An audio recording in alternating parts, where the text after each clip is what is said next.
In our training department, we have, we went through a hiring process here recently, bringing interested candidates down, go to school. We are hoping to start a class around this. It's just from normal turnover that we have. It's be our first class this year, which is less. It's getting ready to get started. In your area, we have had, this goes till September, June to July 20th. We had a few fires in the 2,000 block of South. Keep working with us on that. We have a few houses there that we have that are vacant. People are moving them amongst the houses. And so we've had a few fires there that we're more concerned about. Once we got one, then the structure is kind of some of them. So that's going on now.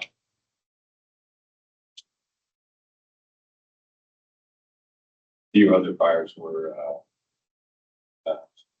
minor fires, good fires, and stuff like that.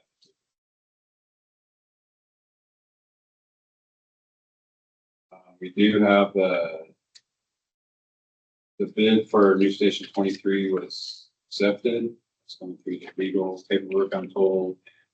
Hopefully in August we break ground on that.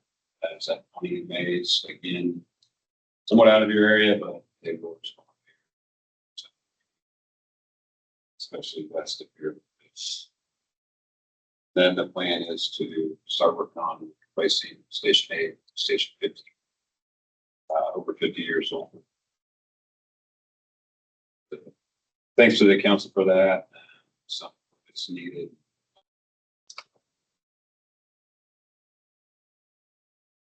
A couple of quick things. August 23rd is Fire Department's 140th birthday. So we're doing one little thing, small, but there'll be cake at every station. And from 2 to 4, we're bringing kids by, fire trucks, get some cake. So August 23rd. So that's always fun. We enjoy it. We enjoy people coming. We recently had a little celebration. We have a place called Station Zero. It's a gym. It's a gathering place with an organization called Beyond the Call, which is a nonprofit, some off-duty firemen.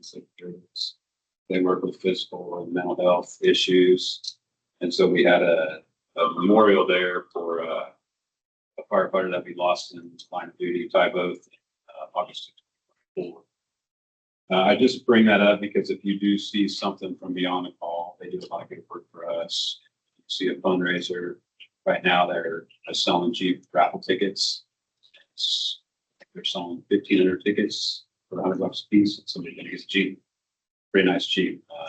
Several other fundraisers that they do like that. So if you see that Beyond the Call thing,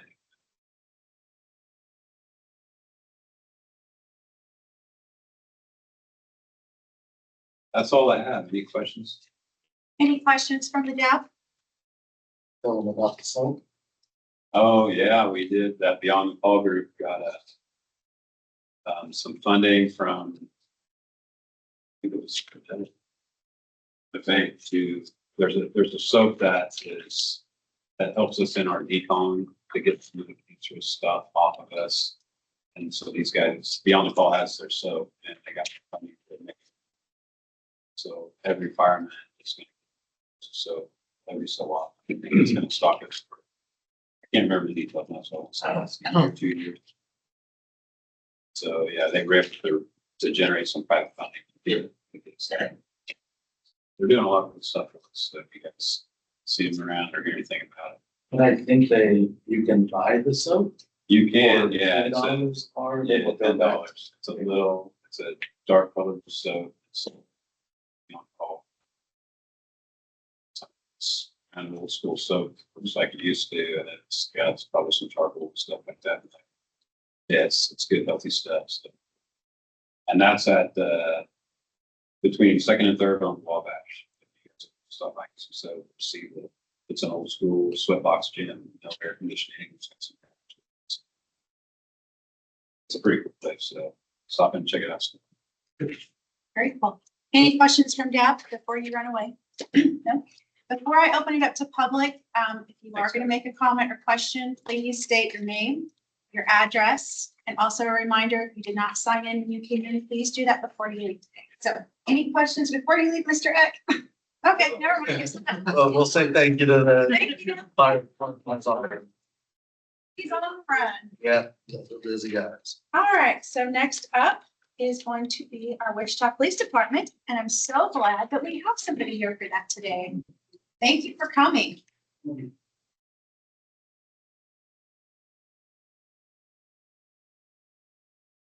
Hi guys, my name's Officer Chase Kozak, and I'm with Patrol South Community Police Team. This is my first DAB meeting, so just gonna kind of give you guys an update of what's going on here at DAB 3. The good news is major crime is down a lot on DAB 3. We've been doing a lot of targeted enforcement, especially we do what's called RTM, risk terrain modeling. It's where we focus on high crime areas and we do a focused police force in that area, and we're showing a lot of improvement on that. You've heard about it. Love seeing the blue on the sheets. Yes, there's a lot of blue on the sheets, which is a good thing. As for what's going on at the academy, they are currently in week 3 of the academy. They have 19 recruits in, 4 females, 7 minority officers. Obviously, as Fire said, school is starting up, so we have some events coming up with that. Patrol South AP officers are going to go do a back to school event on the South Y here on Saturday, and also August 11th, we have what's called Neighborhood Night Out. So we'll be out in the area till about 9 o'clock. Apparently it's a thing down the south side where people are hosting parties. We show up, say hi, meet members of the community. As for some special assignments we've done, I know the mini bikes, it's kind of been a hot button issue, kids riding them. We did work a mini bike assignment back in June. Unfortunately, the day that we did it, it poured all day. So we tried to pick a day. We got a lot of staffing for it, and fortunately the weather didn't cooperate. Another thing we've been doing, Mr. McQuarrie talked about how we've had a lot of issues at Lincoln Park. We've done targeted enforcement there, special assignments there, and that seems to be helping because the park has been pretty cleared out as of late, which is good. We're seeing a lot less crime there. And finally, we've attempted to hang trail cams for issues to handle the topic. And the sites that we have hung that, it has really helped those issues. So it's kind of all. Any questions from the dad? Any Good. any update on the Chapin Park homeless situation? That I don't have an update on. It's with our homeless outreach team. They're doing a lot with it. I don't know where they're at currently. I'll speak on it later and during my updates. Any other questions from the dad? I just noticed the increase in rate. Yes. Here.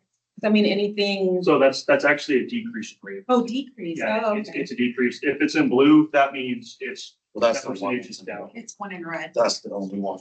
Oh, they sent you guys, well. Let me give you guys the updated one. Okay.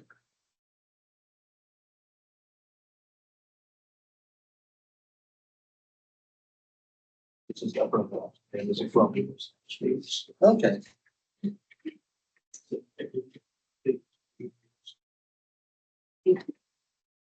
Sorry, I didn't realize you guys didn't have enough, the updated one.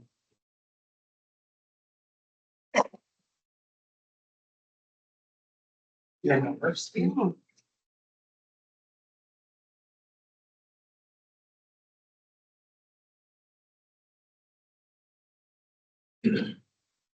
Any additional questions from the dad? Okay, seeing none, I'm going to open it to the public. And if you do have comment, just raise your hand, give me your name and your address, please. Anybody from public? Not really from this district, and I'm a staff member, but I do have kids. You were talking about e-bikes, is that right? That's part of the mini bike assignment, Okay. yes. I've got 2 kids who love their e-scooters, and they have talked about how some of their friends got stopped by an officer and said that they weren't allowed to ride their scooters. So I would like some clarification on maybe what scooters and e-bikes and stuff like that? So that's kind of it's a rough one because we're still developing case law on that because technically you need to be 18 to have that, but it's not illegal to be under 18 to ride it. You just can't ride it in the street. If it doesn't go 30 miles an hour, it can't be in the street. It has to be on the side. Sidewalk. Gotcha. Thanks. Any additional? Some of them little mini bikes do well over 30 miles. Oh, we're aware of that. Yeah. So, but if it goes over 30, then it's got to have a tag. I live on Harry. There's scads of them every night. Don't have tags, blinkers, lights, nothing. And we know it's a new technology we're combating, and unfortunately, like I said, the laws are still being written with that, so it's kind of, we're trying to combat it as best we can. And that goes for scooters too. And with kids riding them, we really, when we stop them, it's more gonna be a talk, hey, how old are you? You're out having fun. We were all kids at one time running around, so. Any other questions? You said 30 miles an hour was I believe so. about like that. Is there anything else like with pedals, without pedals? Because I know that in some jurisdictions, they're like, ones without, they're, Yeah, and once again, that's still, because we've seen now that they come out with the e-bikes that you can start pedaling, it starts as a bicycle, then the motor kicks in and takes off. they have some of you just attach the pedals to it. Yeah, and like I said, unfortunately, the laws are still being written on that, so it's more, we'll stop and talk to them if they're riding, especially if they're riding the street. All right, thank you very much. Thank you. Yes. Yes, I have a recent update from Metro East. Sure. Go ahead. Crime statistics, violent crime is down 3% from the yearly average. Property crimes are down 14%. As expected, when the weather gets warmer, we have more people out and about looking for crimes of opportunity. Their larger report, larcenies are slightly down in the last 30 days by 2%. However, larcenies from automobiles are way down by 15%. Please remind everyone to continue locking their vehicles, as this drastically lowers your chance of being victimized by somebody breaking into your car. New Patrol West Station is breaking ground and is currently being built. And there are 33 recruits graduated the academy at the end of July and are currently in the field training for the next 4 months. And the new fall academy has started, has the same recruit stats that we shared. Okay. All right, wonderful. Thank you very much. Okay, we're ready for Wichita Public Library.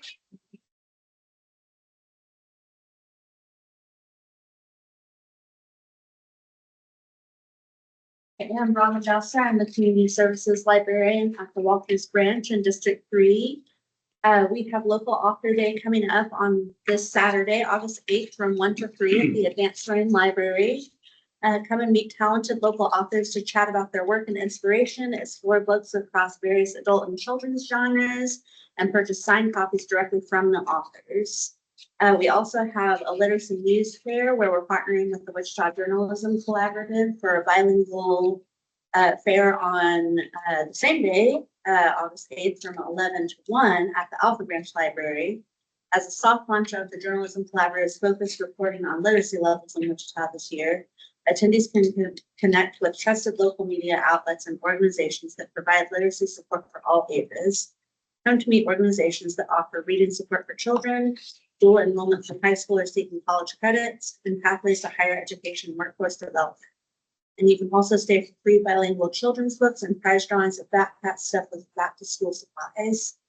We also have a temporary closure of all locations on Monday, August 10th, as our technology systems will be down for software upgrades. You can still access the library 24/7 at wichitalibrary.org.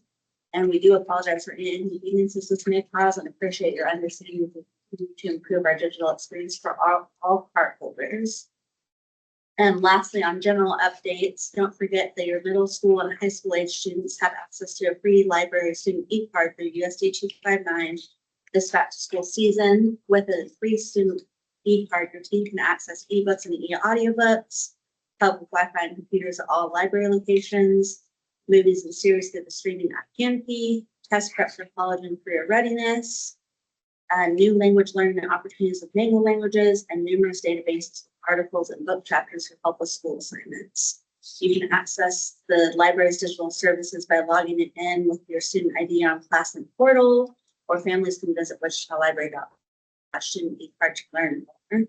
And then Walter's updates on August 15th from 1 to 2 p.m. We're going to host an intro to stacking precious metals and coin collecting presentation.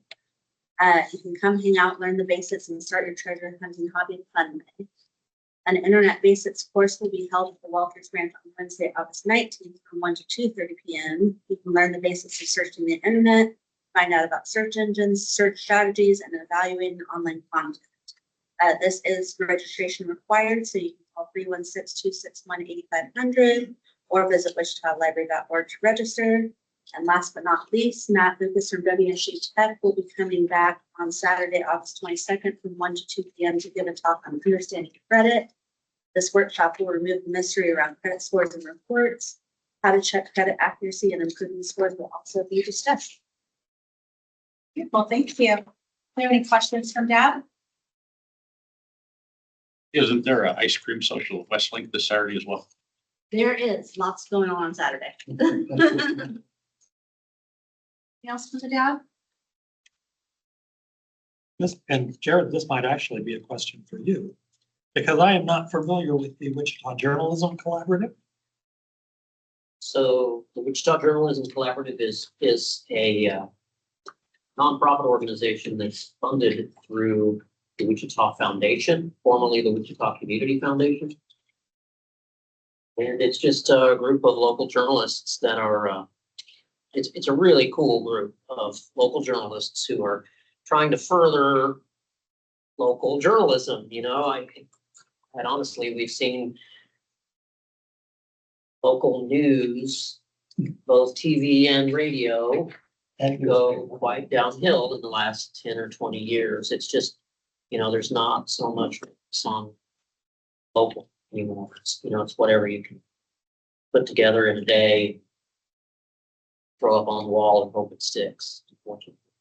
You know, but the Journalism Collaborative has been a really cool group that's been supported by the Wichita Foundation. So they pick something new every year. This year's literacy. And it's KSN is the only TV station. Then there's Community Voices, the smaller newspapers, the Eagles with it as well. Page. I used to be a part of it. Like Diane on Leffler is kind of big. Yes. Kylie. Yeah. Kylie, is Kylie still in it? Yeah, but she's leaving. She's gonna go teach high school now. Very cool. Thank you. Sorry. Oh, and we do have a new story on the story walk, I think. Oh, I did not. Yes. Makes my life more fun. Love stories. Perfect. Any questions from the public? Thank you very much, Robin. Thanks.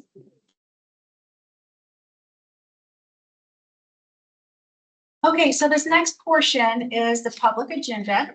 During this portion, it gives you the opportunity as citizens to present issues not a part of our regular agenda for the meeting. Is give a 5-minute limit for each speaker. Is there anybody in the public that has something they'd like to speak on? Yeah. Okay, you want to go ahead and stand up here, give me your name and your address, please?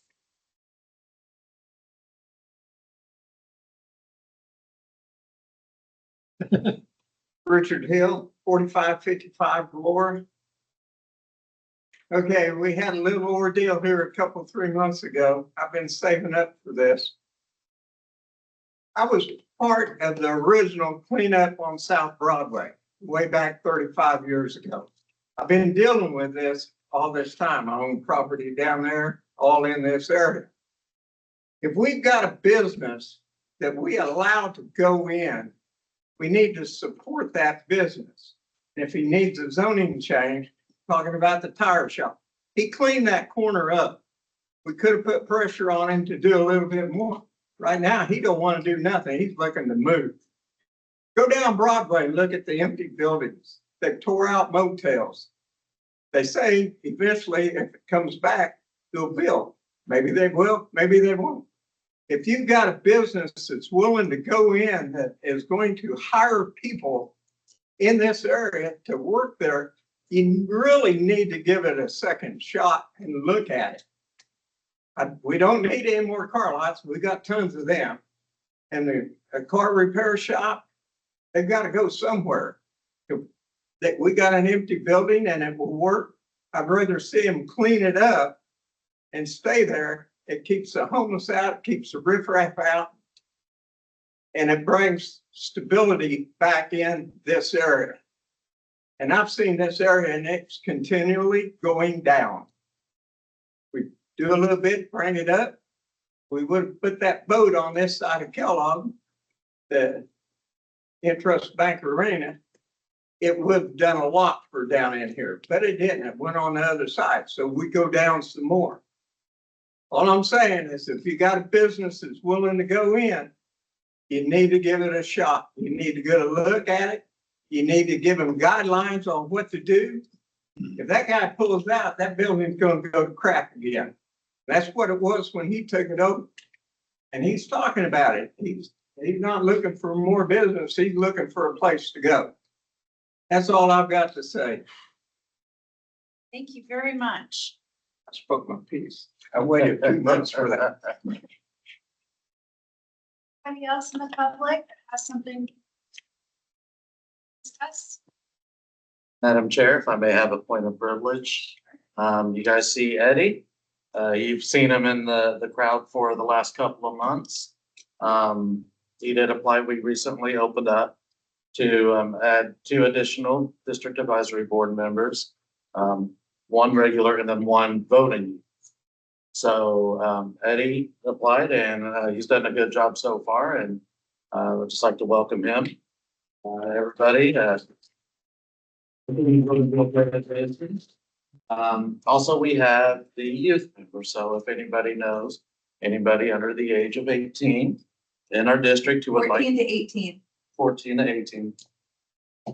I love the person who has the knowledge Please here. don't forget the 7-year-olds here. At least a vote. Can't we put Henry on here? Yes. Yes. Yes. Honorarily. You don't want him, but if you do know any youth members within our district or within the neighborhoods who you think would make a good fit, please send them our way. Ask them to apply, and this is literally the last seat I have to have all of my positions filled. My OCD is screaming at me daily to get this one filled, so please help with that. But again, thank you to Eddie for joining and putting your time in. Even before you were on that, you were here pretty much every month, and we got a few people that like to show up every month. So I do appreciate the constant engagement from you guys as well. And also, anybody who's new here, please eat those cookies over there. I don't want to take any home. So feel free to dig in as you guys go along here. All right, thank you. All right, we're gonna go ahead and go to schedule items, which we don't have, any, it looks like. Okay. Off agenda items. Any individual present that did not request to speak? Well, I guess you can't speak then, huh? Okay. It's good to go to. Okay, so new business, we have water reuse.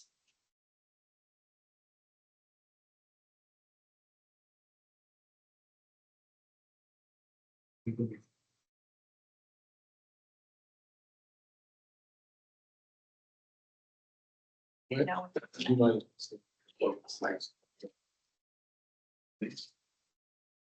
Oh, stay right. Yeah. You can stand wherever you want. you can stand in the middle of the room if you want to. This works right here. We've talked about this before a few times, so Good, you might have a thank you. more Good. educated dad than you. I appreciate that. Gary Jansen, Director of Public Works and Utilities. Appreciate the opportunity to be here. I probably was at this staff sometime in the last year or two talking about where we at with responding to the drought that was impacting our community in the region for some time. We've done a lot since then, moving forward with a plan for long-term conservation, looking at a long-term water supply plan for our community to help us with growth and economic development, but we need water. And so we've done a lot of exciting things. So I want to talk about some components of what we call our water reuse master plan. You know, City of Wichita is a regional water provider. There's a lot of things happening with this, including community engagement. I spoke with the city council several weeks ago. They approved funding to move forward with the next really critical step of this plan to create a long-term water supply, which I'm going to share with you tonight. We've got quite a bit of information here and a fair number of slides, so I'll try to get through these as quick as I can. But there's multiple components of this. Public engagement is a big part of it. Over the next 2 months, I'm going to be making this similar presentation to all the district advisory boards as recommended by the city council to make sure everybody understands where we're headed next, because there's going to be a lot more needed public engagement about this plan and looking to the future of water for our community. We've been in a pretty good place over the last year with precipitation and rain, but we can't count on that. And so I want to talk to you about our water supply, where we've been and where we're going. So I mentioned that the city of Wichita is a regional water provider. So 1 in 6 Kansans gets water from the city of Wichita, with 500,000 people. We provide water not just to Wichita, but to 11 wholesale customers, including the 8 cities that you see on here, 3 rural water districts, and McConnell Air Force Base. Cities of City of Derby and the City of Valley Center are both building water treatment plants right now that they plan to bring online next year. They have water rights that they had not previously used. That's a good thing, because that adds more water basically to our portfolio going into the future. Both communities are growing. We're working closely with them to collaborate on what that looks like. But we are still a very large water provider for this region, which has obviously a significant impact on the entire state. So where do we get our water from? We've got 2 primary water sources. One is Cheney Reservoir, which was built in the early 1960s for the sole purpose of providing water to the Wichita region. Cheney Reservoir and the impact of the drought on Cheney Reservoir is the reason we went into drought restrictions, which I'll talk about in a little bit. And it's really the source of our concern in the future of how we need to try to drought-proof our community.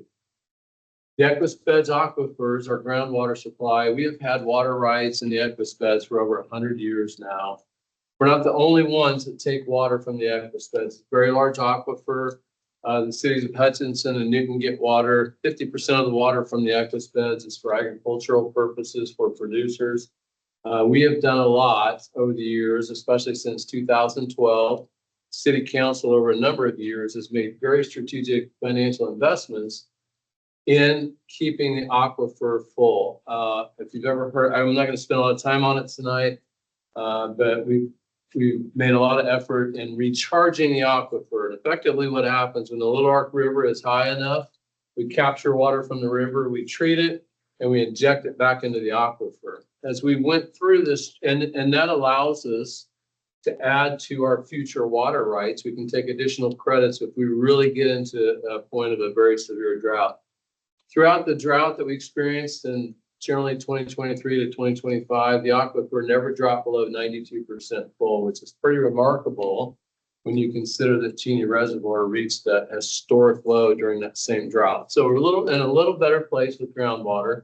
However, we need both supplies to going into the future. We cannot provide enough water just from our groundwater supply in the Equus-Beds to keep our community moving forward. It's in a good place.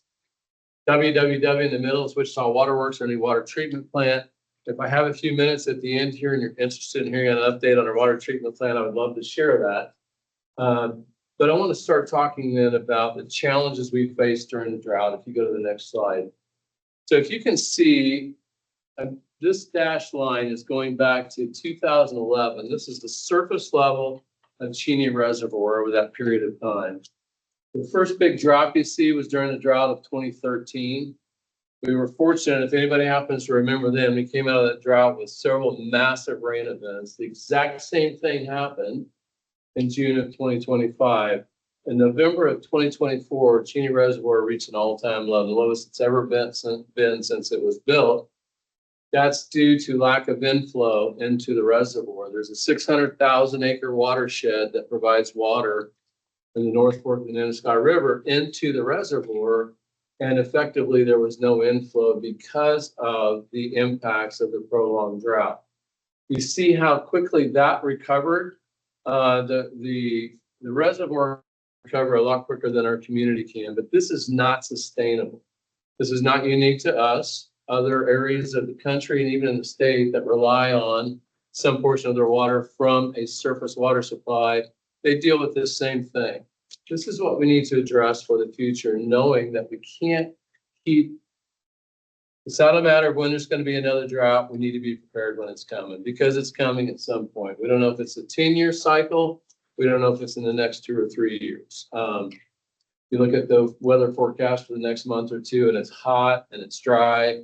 It's only for a short period of time, but we just don't know what's going to happen next. This is a challenge we need to work on.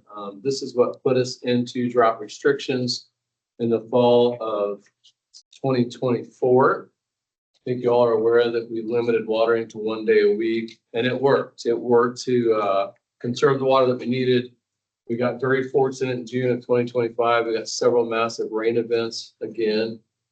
During that first week of June, there was a day before the rains came that I was making a similar presentation about how we were going to respond to the drought. That very same week, I was in a cul-de-sac in East Wichita talking to people about their basements flooding and how we help respond to that. Welcome to Kansas, right? That's why we have to really look to the future and make sure that we are being very strategic in our long-term water plan. There's a lot of information on here, but what I wanted to talk about is what we did throughout that period of time to encourage conservation, to reach out to the community, to make sure everybody understood the challenges we were facing as we were working through that drought. In the upper left, what you see is a screenshot of our on our website, SaveWichitaWater.com. If you've never heard that, it's a great place to go. There's lots of resources that's embedded within the City of Wichita website.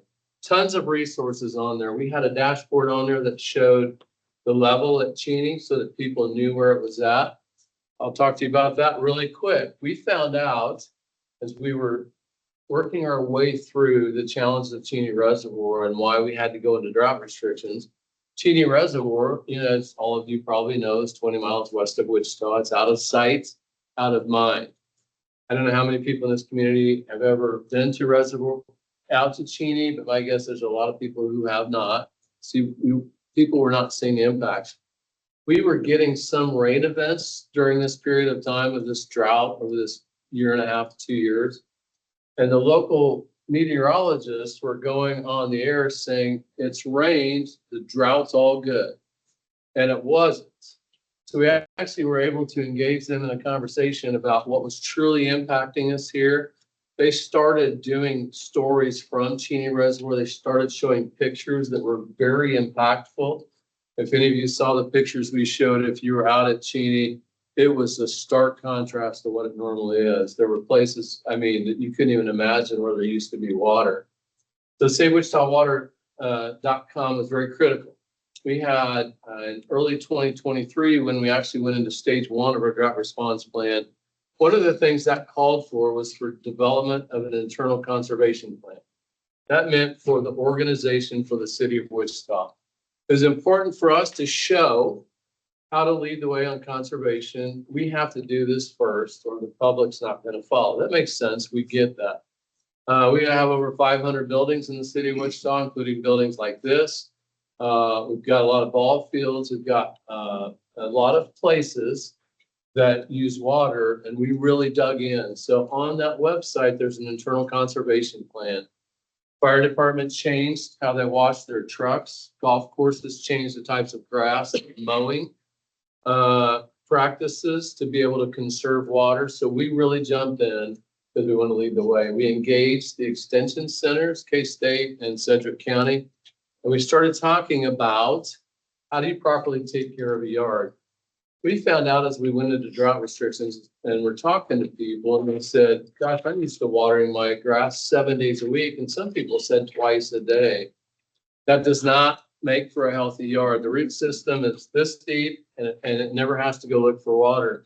You can imagine when you go to watering 1 day a week, right? Those types of yards did not go dormant. They were shocked. They went into shock and a lot of them died So this became really a huge educational effort for us to change the culture going forward of making sure everybody understands how valuable our water resources are and looking to the future. And I think we've done a good job with that. And I'll talk about something else related to that in just a moment. Go back. Sorry, I'm not quite done with that. Not sorry. Cheney Reservoir, I showed a couple of pictures here. I just want to talk about real quick. As we were going through the drought, and even now, people said the first thing you need to do is dredge Cheney Reservoir. I want to walk you through these things because they still come up. Get all the sediment out of the reservoir, make sure you're getting all the water capacity you can. The fact of the matter is, we've made very wise investments over the years in protecting that watershed upstream of the reservoir. Huge return on investment. We worked with farmers in the area to go to no-till farming. We did a lot of different things at the state level to protect that watershed and keep sediment out. The last study we did showed that we had only lost 7% of the volume, which is pretty remarkable. Tuttle Creek Reservoir, if you're familiar with Manhattan, has lost over 50% of its volume to sedimentation. That's a lot of water loss. Dredging is hugely expensive. You got to find a place to take the material. We did a quick estimate, got to $100 million for dredging and only gained 30 days of additional water. Not a good return on investment, not wise, but a good question to ask. People asked about El Dorado Reservoir. Why don't we get water from El Dorado? We've done multiple studies over the years. During a regional drought, the water's just not there because there are water rights that are already spoken for. There's a little bit available. Pretty big cost to get to Wichita. It's not worth the money either. The question was asked, why don't you build another reservoir? Huge cost, probably $1 billion to build another reservoir, even if we could. But guess what? Remember that chart we looked at that showed the fluctuating levels. If we could somehow go build another reservoir, if we're not careful, we're going to have 2 reservoirs half full of water, and we still don't get to where we need to. So we've looked at options. Water rights, the rights to the surface water in Cheney Reservoir, we have all those rights. The groundwater is appropriated to different parties and has for many years. Those are through the Division of Water Resources at the state level. They're the ones that oversee water rights. Most water rights are closed. There's not a lot of available water. That doesn't mean that anything we're doing here is going to desperate measures. We're trying to be very smart about what we do for the future of water. Most people don't think about this, but every single drop of water on Earth right now is the exact same water that's been on Earth since the beginning of time. It's all been recycled and reused millions of times in perpetuity. We want to look for a way to recycle our own water to capture the water that we already have and create a water supply for the future. I mentioned the EquiSpec recharge. We've done a lot there. But I just wanted to talk about where we've been. I still get, as I was talking to the city council about this whole idea of recycling and reuse, I've had people that reach out and says, you haven't tried hard enough. You haven't looked in the right places. You need to do more for conservation. I think we've done a wonderful job, what we could, and we're going to continue that going forward. I mentioned before, and I'll just tell you again before we go to the next slide, it's really easy to get out of the mode here of conservation because Cheney Reservoir until just last week was still in the flood pool stage. We only release water when the Corps of Engineers says to release water. It's finally back to normal pool. That does not mean we can let our guard down because you never know when this is going to happen again. So next slide. So coming out of all of that, I think the city council made a very wise decision in September of last year, and by ordinance implemented a permanent watering schedule. And I don't like to talk about this being any type of restrictions because that implies that it's temporary and it's not. This is a watering schedule in perpetuity as far as I'm concerned. And if you weren't aware, I hope you were aware, there's no watering on Mondays. Depending on your address, you can water 3 days a week. I talked about the time we spent with landscape experts, with extension centers. They talked about 3 days a week watering. Any yard can be healthy. This time of year when it's 100 degrees, you'll see part of your yard going dormant. It's not dying. and it will come out of it. But 3 days a week is plenty of water. We still allow hand watering. Part of the restrictions here is no watering between 10 a.m. and 6 p.m. Worst thing anybody can do is to water at 1 p.m. when it's 100 degrees and 20-mile-an-hour wind, just absolutely throwing water away. Education, education, education, changing the culture going forward. I think this is a wonderful thing that we did. We've had other communities reach out to see how it's going because they wanted to do the same thing. So I'm going to start talking then now about what does this look like for the future and how do we create a new water supply when we start talking about recycling and reuse. I won't spend a lot of time on this, but so you know what we're looking at. On the left side is Cheney Reservoir. That odd shape at the top is the Equispeds Aquifer. The blue circles in the middle is our new water treatment plant, our current water treatment plant. The green cylinders are all of our wastewater treatment facilities. We treat almost 50 million gallons a day that is distributed to all of our customers across the region. And then obviously, I think most of you probably know what's not consumed goes to our wastewater treatment facilities. It's treated to a certain standard. It's put into our rivers and it heads downstream for someone else to use. So I'll tell you, most people don't think about the idea of what recycling and reuse looks like, because we're going to get to that here in a minute. Everyone is downstream from someone else, right? So even the water that we take out of Little Ark River, somewhere else has been treated and put into the river. So if you go to the next slide. So we have been in the reuse and recycling business for some time already. We're just going to look to take this to the next step. Since 2015, we have been providing treated wastewater to Bowie, had been Spirit. That upper left yellow pin on that left side is our main wastewater treatment plant. We call that plant 2, where most of our wastewater goes to and is treated. We pump from there, that's our pump house on the right. We pump from there to Spirit 1 million gallons a day. So that's a lot. It's a lot of recycling. They can actually take more than that by agreement. They're trying to work for ways to do that, but we're going to continue to look for ways to provide more treated wastewater to industry in our community as a way to save our potable water supply. But this has been very successful for us. Next slide. I would tell you this facility that we're in, if I don't know if everybody's familiar with what this place is about and what happens in that building right over there. So we treat contaminated groundwater that sits under the majority of the core of the community, what we call the North Industrial Corridor and the Gilbert and Mosley area. Old Town was able to be developed because of what we do at this facility. At one point in time, the federal government and the EPA was set to declare that a Superfund site. The problem with that is that they go after every single property owner to deal with it, and it basically stops any opportunity for development.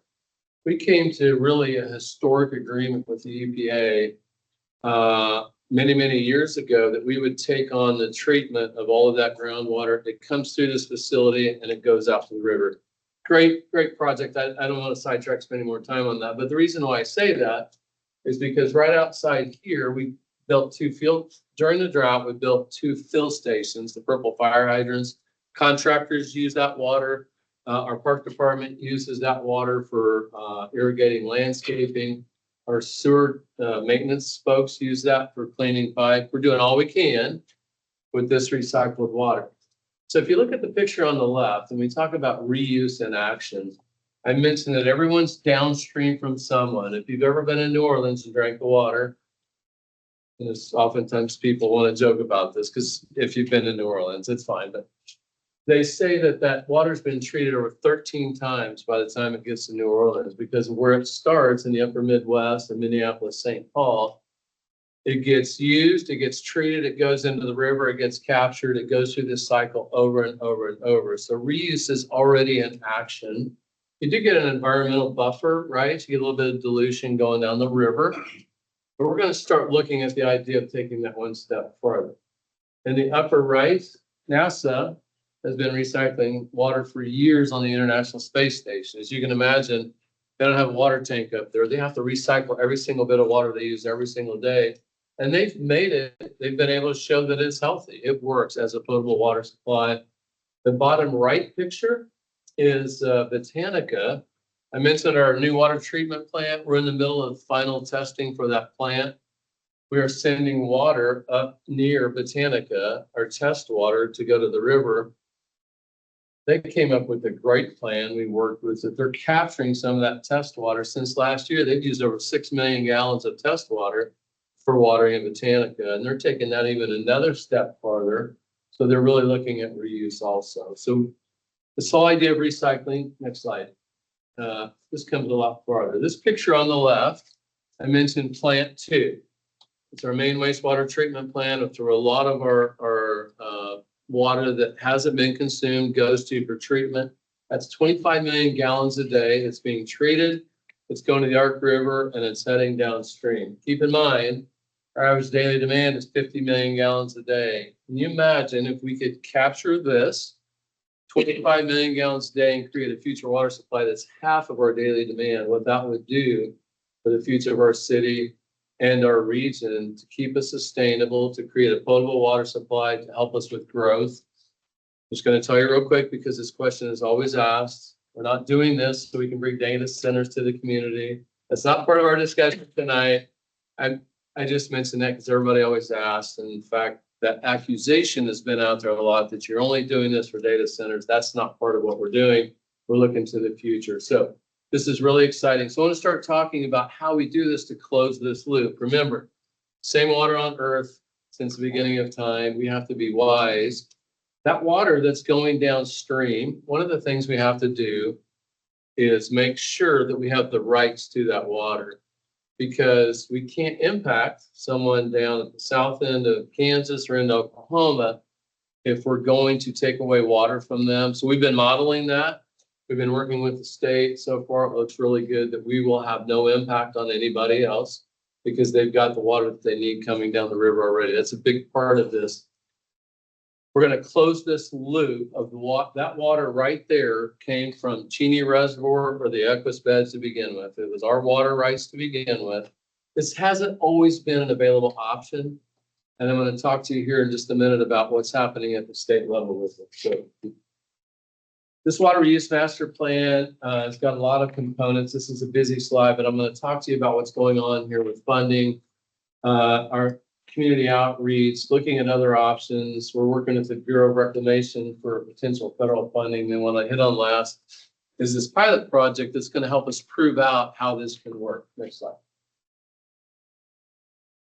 One of the first things that had to happen is in Kansas, there are no regulations that allow for reuse in this way.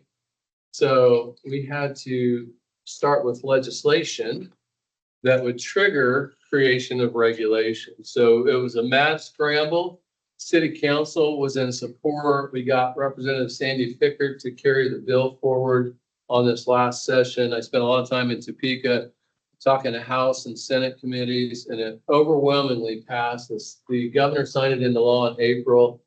The legislation that allows us to move forward to work with KDHE to develop regulations for reuse. This is a really big deal. We're only about the 6th state in the country that have gotten to this point. There's a lot happening in Texas regarding reuse. There's a lot happening in California, Arizona, New Mexico, and Colorado.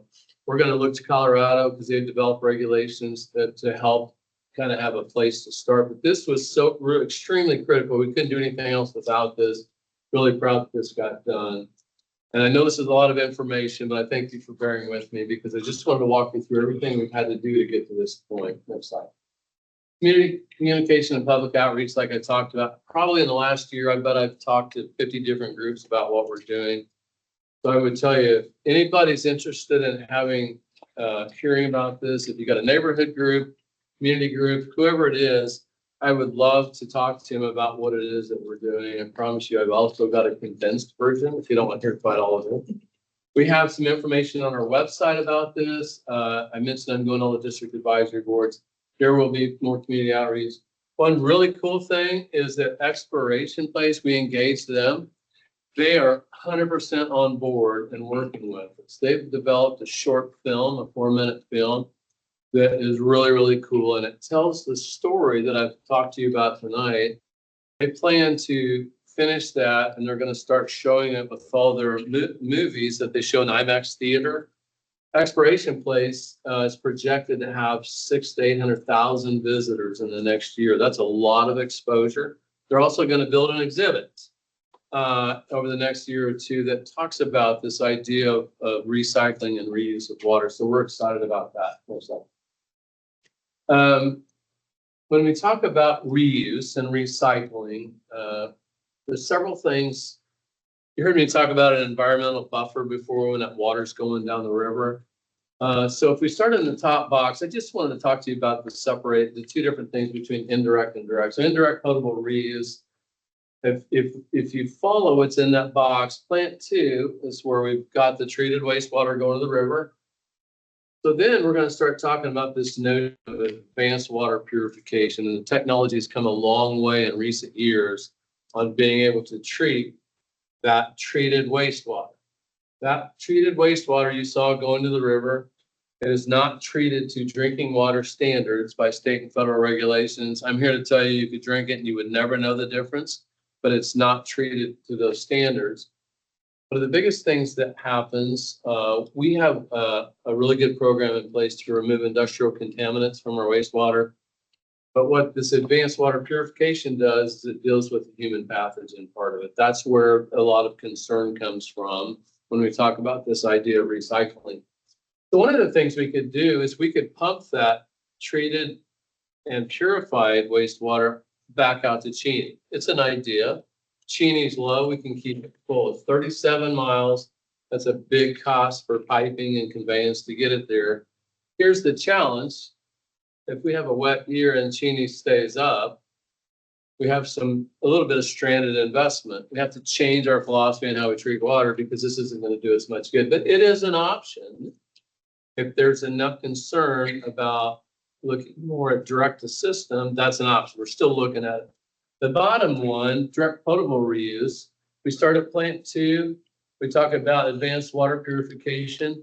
Then we blend that in our water treatment plant with one of our water supplies. So we clean it again, and then we send it directly to the system, direct potable reuse, and we create a brand new drinking water supply. That's likely where we're moving towards in the future. This is going to take some time. This is very costly technology. And this pilot project I'm going to get to here shortly is going to explain what we're going to do next. Thanks, John. I won't spend much time on this because this is highly technical, but the reason why I like to show this is because there is a method to the madness and there's a science about advanced water purification. And what you see after plant 2 is 1, 2, 3, 4, 5, 6 different types of treatment, 6 barriers to remove all of those human pathogen components, all of those contaminants. This water, after it comes out of this system, is cleaner than the water that comes out of our water treatment plant. In fact, what happens is it removes so much from the water that it has to be remineralized. We have to put things like calcium back in the water because it removes, and that's not a bad thing, that's a good thing. And I tell you that because this process has been proven to work. We're moving forward with pilot projects so that we can show the regulators, we can show the public that it does work. But very, very advanced water purification. This has come a long way. Other states have shown that this works. Next slide. I'm getting the last few slides. Again, thank you for bearing with me. I just want to show you some quick pictures. Had a chance to see this in Los Angeles. Our consultant, CDM Smith, who we hired to develop our plan, they actually designed this and they're operating it. What you saw on that last slide, all those 6 components of treatment, you can kind of just go through these stuff pretty quick. This is what this looks like. We're going to build a pilot project like this on site of plant 2. We plan to be online in early 2028. They have the luxury of nice weather in LA, so they have it outside. We'll have to put it in containers. But our goal, if you keep going, that's more of that same treatment we looked at. This is a small facility. I mentioned that we treat 50 million gallons a day. This pilot facility, we treat 70,000 gallons a day, but it does a really good job of showing what can be done in the future. This is a education center on the side of one of this same facility. We're gonna put a trailer down there, so we have opportunities to take school classes, to take public groups down there and see how this process works, to be able to provide additional education. Because we want this to be a real learning center. We want to be able to take elected officials here, for the regulators to see how this works and for the public to see how this works before we consider going to full-scale implementation in the future. This is what this ends up looking like. It's available on our website. And I really like this diagram because what this does is wrap everything together. I'll walk you through this real quick and then I have one more slide. If you start on the right side where the lake is, that's our combined water supply. The dark blue circles are existing cycles. So our water treatment plant, we pump that to our water treatment plant. It's distributed to the homes and businesses. What's not consumed goes to our wastewater treatment plant.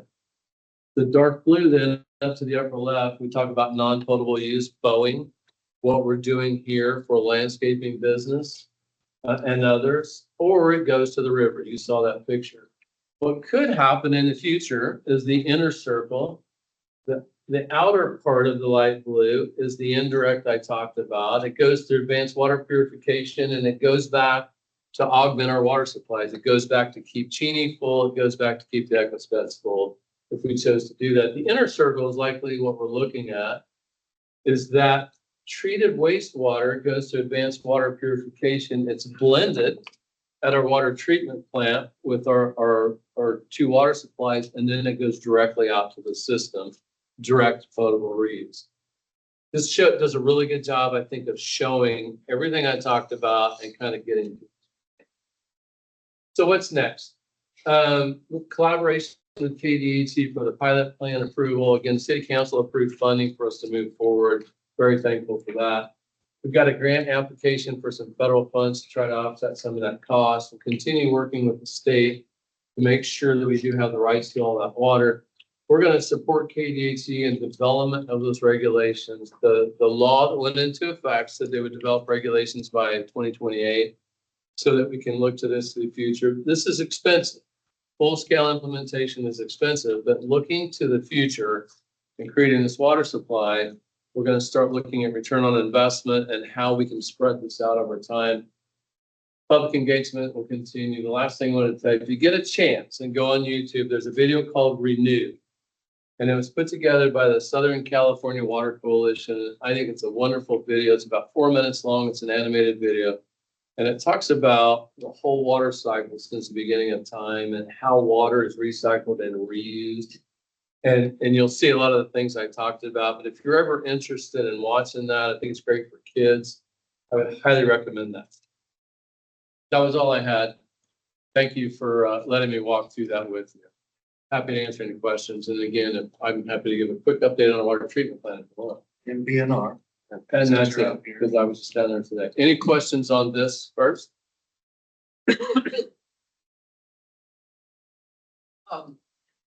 What other cities in the United States are doing some form of reuse? And are there any other cities that are doing exactly what we're proposing to do?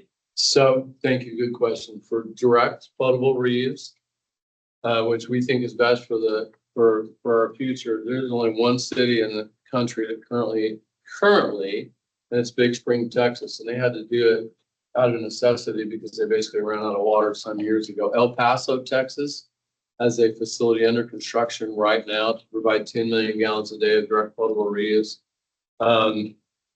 California is doing a lot for indirect potable reuse. So California, they treat their wastewater and they send it out to the ocean. That's no longer sustainable because over time, development and a lot of things, they're starting to see challenges for the water supply. So now they treat that wastewater and they pump it back to their aqueducts. They pump it back to their aquifers and they're replenishing their water supply. So indirect potable reuse. I think you're going to start to see a lot more of this taking off in the future with other cities. There's a few other cities in different countries that are utilizing direct potable reuse. But it's really starting to take off here, at least what my involvement has been in the last 2 or 3 years. And you're starting to see where folks are recognizing that this has become necessary, especially when you get west of Kansas in the southwestern part of the country and the more arid climates of trying to find a way to sustain for the future. So I'm excited to where we're at and where we're moving forward. We don't take it lightly. This isn't something that a lot of people are doing, but I think we're being very diligent and careful about our approach. And I'm excited to see where we take it. I don't know what happens with how we potentially fund this. That's going to be a big part of it. I think we can figure out the technology.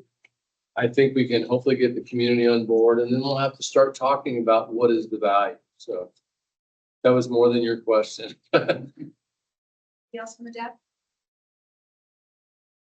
I just thought I'd comment before question. I think human civilization itself began to advance once they stopped water, and then they advanced more once they made it flow back uphill. I think this is the back uphill moment, honestly, in the way that this entire plan is going.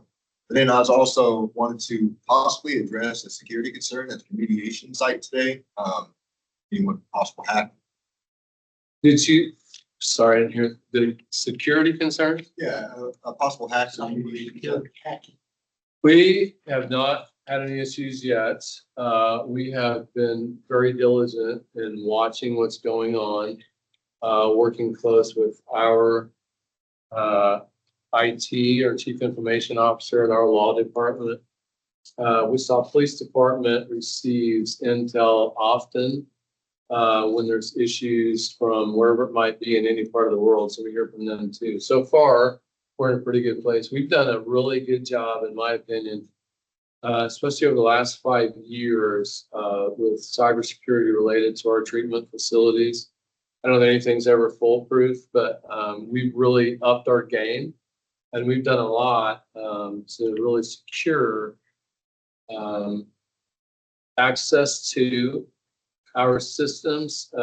Effectively, what happens with our utility system, it is its own system. It is not part of the overall city system, which provides additional protections for us. But so far, no issues. My question is not related so much to this. Well, it is, but it's from the past, and I don't recall what happened with it. We had a water use issue with the state of Colorado. Do you recall what happened with that? I don't know if I know the specifics. So there's what's called compacts between Colorado and Kansas, between Nebraska and Kansas, between Kansas and Oklahoma. I wish I could tell you I sit on the Kansas Water Authority and I've heard some talk about that, but I've never heard the details. When what happens is with those compacts, it is between the two states to come together and make sure that everybody's cooperating. And if not, one state has to take legal action against the other. But there's been at times, I think Oklahoma said that Kansas got too much of their water, but it's a good question because that comes into play. So we talked to the state of Kansas about that. When I talked about making sure we have the water rights of what's going down the Ark River, because it eventually ends up in Oklahoma, we don't want to violate any part of that compact between Kansas and Oklahoma. I don't know what came out of the Colorado one, but you hear about that often. And that's something we're cognizant of and making sure that we're talking to the right people about. Yeah, the reason I mentioned it is just because of the use. Right. And how it impacts the tables. No, well, not yet. Hold on. I'm sorry. Anybody else know about that? Any questions? So you never said what the dollar amount is. The cost for full-scale implementation. So we have to step through this. But I talked about the 25 million gallons a day, that's future. To get to 10 million gallons a day is probably around $500 million. It's a lot of money. And I don't diminish that at all. But I'll give you some context of city of our size and the number of customers we have. And we have some really, really good people on the financing side. And there's some very favorable financing mechanisms at the state and federal level that help us do this. We're currently financing over $900 million between two projects. Our new water treatment plant and what we call the BNR improvements at Plant 2. And that's built into the current water rates and the bills that all of us pay. I hope there's an opportunity when we start to get past that, that maybe we can start to look to the future and see how we can build some of this in, but that's not without spending a lot of time with the city council. We're currently working on evaluating return on investment because we have to look at the impact on our community in the future, the economic impact if we don't have the water supply that we need. We're projecting right now on our current path in 2036 that we could start to have a water shortage even without a significant drought. And so we've got to be looking to the future regardless of thoughts on things like data centers and what should happen. Our aircraft industry needs water. They do a lot of wonderful things for recycling on their own. But if we want to see a sustainable community, we've all got to have water to drink, our businesses to thrive so that people aren't leaving Wichita. We're going to need to do something about our water supply. So it's a big number. That's not anything that we've committed to yet. Taking one step at a time. We've got to be able to show that this can work. We've got to get people comfortable with it. And then we'll start looking to the future. So.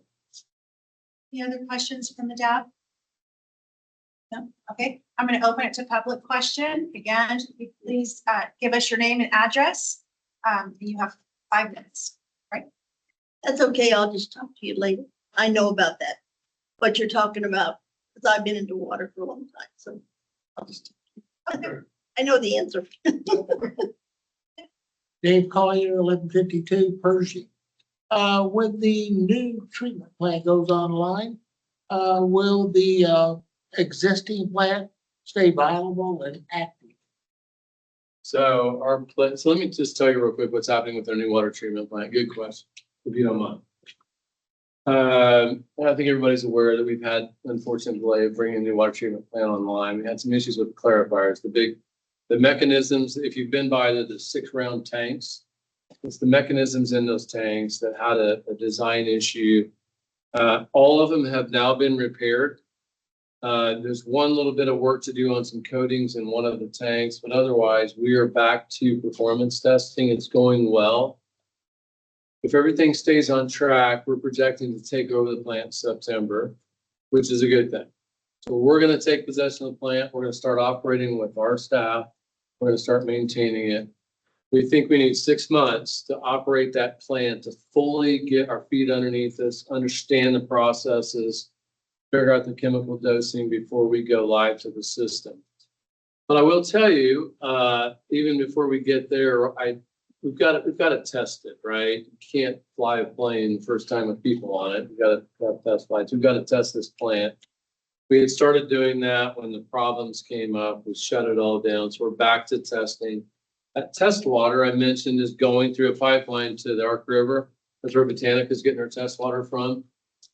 We were able to figure out last time, staff did a wonderful job. We're currently taking most of that test water into our current plant.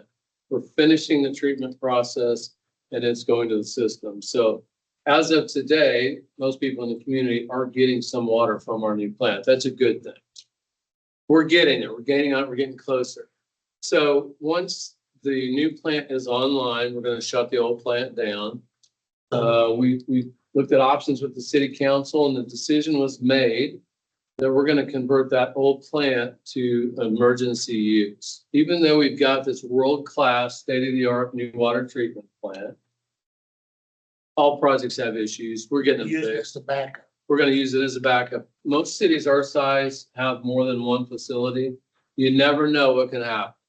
And we think, when we made the recommendation, and I appreciate the council's guidance on that, we think it makes sense to have that as emergency backup. I will tell you, we're also looking at the possibility, when I talked about this advanced water purification process, the full scale part of that could be where that current plant is within that plant. So we're trying to make sure we utilize what we've got efficiently, but that plant will stay there for emergency purposes. Used in, maybe in unison? Correct, yeah. Thank you. Go ahead. Name and address, please. Richard Hill, 4555 Laura. I'm on Fort years ago. about 30 years ago, there used to be a guy over on Douglas that made, oh man, my mind just went out the door, but, he put them in the ground, septic tanks. And he took colored water and some other stuff in it and dumped it in there. And by the time it come out, you could test it. You know, it's just like your water here. You had to add minerals back into it because it was too clean. And he was mainly selling them to out in rural areas.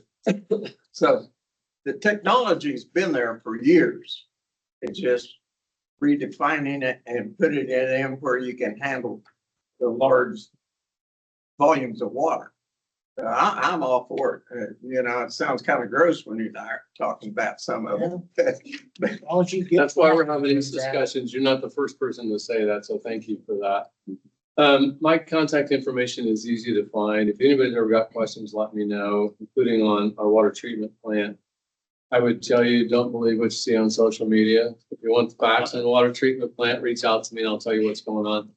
DNR I mentioned, Odor control. yeah, at our plant 2 facility, 57 and hydraulic, everybody familiar with Wichita, you know, when you're in this. That's a nearly $400 million project. We're making significant changes to based on new regulatory requirements for removing nutrients from our wastewater. Not really associated with this, but it's going to help support this. There's a lot happening down there. Most of the time the public doesn't make it over there because we try to keep the public off site. But you've seen the cranes if you've been down there. One of the big components of that is we're investing almost $60 million in odor control. That kind of tells you why we weren't able to necessarily get to this before because it's an expensive endeavor. So we have clarifiers there too. There are different types of clarifier than a water treatment plant. Big round tanks, effectively with raw sewer in them being rotated and things. But you can imagine that's where a lot of the odor comes from. We're putting covers on those tanks. That costs a lot. That creates some long-term maintenance and operations additional burden for us, but that's okay. We're putting in what we call biotrickling filters, which help with the odor control. But by next spring, there will be a marked difference in odor without a doubt. That doesn't mean it's gone. That doesn't mean some days might be different than others. Weather plays a big impact. There's different components, the wind, obviously. So there will be a big difference in the odor from that facility long-term once we're done with this project. So we're excited about that. Keep telling Councilmember Hoheisel we're getting closer, and I know he doesn't believe me, but we are getting closer, and I don't blame him. That's the one project we have that is still on schedule. Yeah, it is. I was just down there today, and things are is to knock on. Things are going really well, so we're excited about Yeah, most of the car washes in town now, they're refiltering their own water. it. Yeah, we had that question come up a lot when we were in the drought. Everybody said, you need to shut the car washes down, which I get it. They do have recycling systems almost. They couldn't stay in business otherwise. So they recycle most of their own water, but gosh, when you've got a car wash on every corner, that's still a lot of water, right? But they do. It's what, and technology's changed for them. So we use even less water than we used to. So, Have you ever experienced the odor on the south side? the odor. Oh yeah, I was just down at the plant today. So, I mean, I spend a fair amount of time down. Oh, I get it. And I'm not diminishing at all. So I'm excited that what we're doing with this project and the difference it's going to make. So. Yeah, I unfortunately have to deal with that all the time. And it makes selling your home not good, especially if they're showing when it smells horrible. It gives you headaches. It's not good environmentally. It smells as I think bad. another year. Yeah. It's been there for years. It has to change. And it is. We're fortunate that we're finally getting the opportunity to do that with this project. So. Well, I'll just say, the amount of, desert area in the United States is projected in the next 20 years or so to double. We know that droughts are getting longer and more intensive, and just trying to set our city up for growth in the future. I want my kids to stay here and take care of me when I'm old, So in order to do that, we need to make sure that we do have adequate water supply. Also, this could also be leading the rest of the state of Kansas. We all know about the aquifers out there in western Kansas drying up. Us, again, working on the regulations, that's a big first step that western Kansas can, will pay dividends to them further down the road. We've seen cities, I saw one that literally dried up and they just left. So we have cities that are just disappearing now, including Oklahoma, Texas, and Colorado. So that's creeping up to our doorstep. So just pursuing options like this for the future use is definitely something I support. And you guys can always reach out and let me know how you feel about it as well. Thank you very much. Thank you. That's good.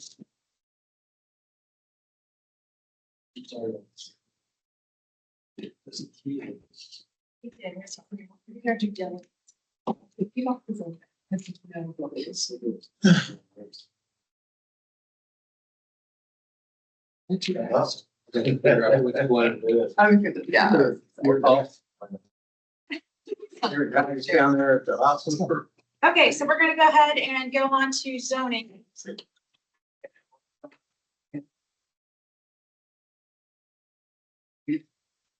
Hello. Follow him up. Zoning.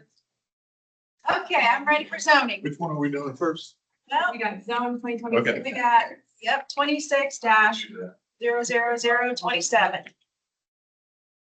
All right, thank you, everybody. My name is Brad Ezerly, with MAPD. We are discussing case zone 2026-00027. For this case, the applicant is requesting a zone change from GO, General Office, to LC, Limited Commercial.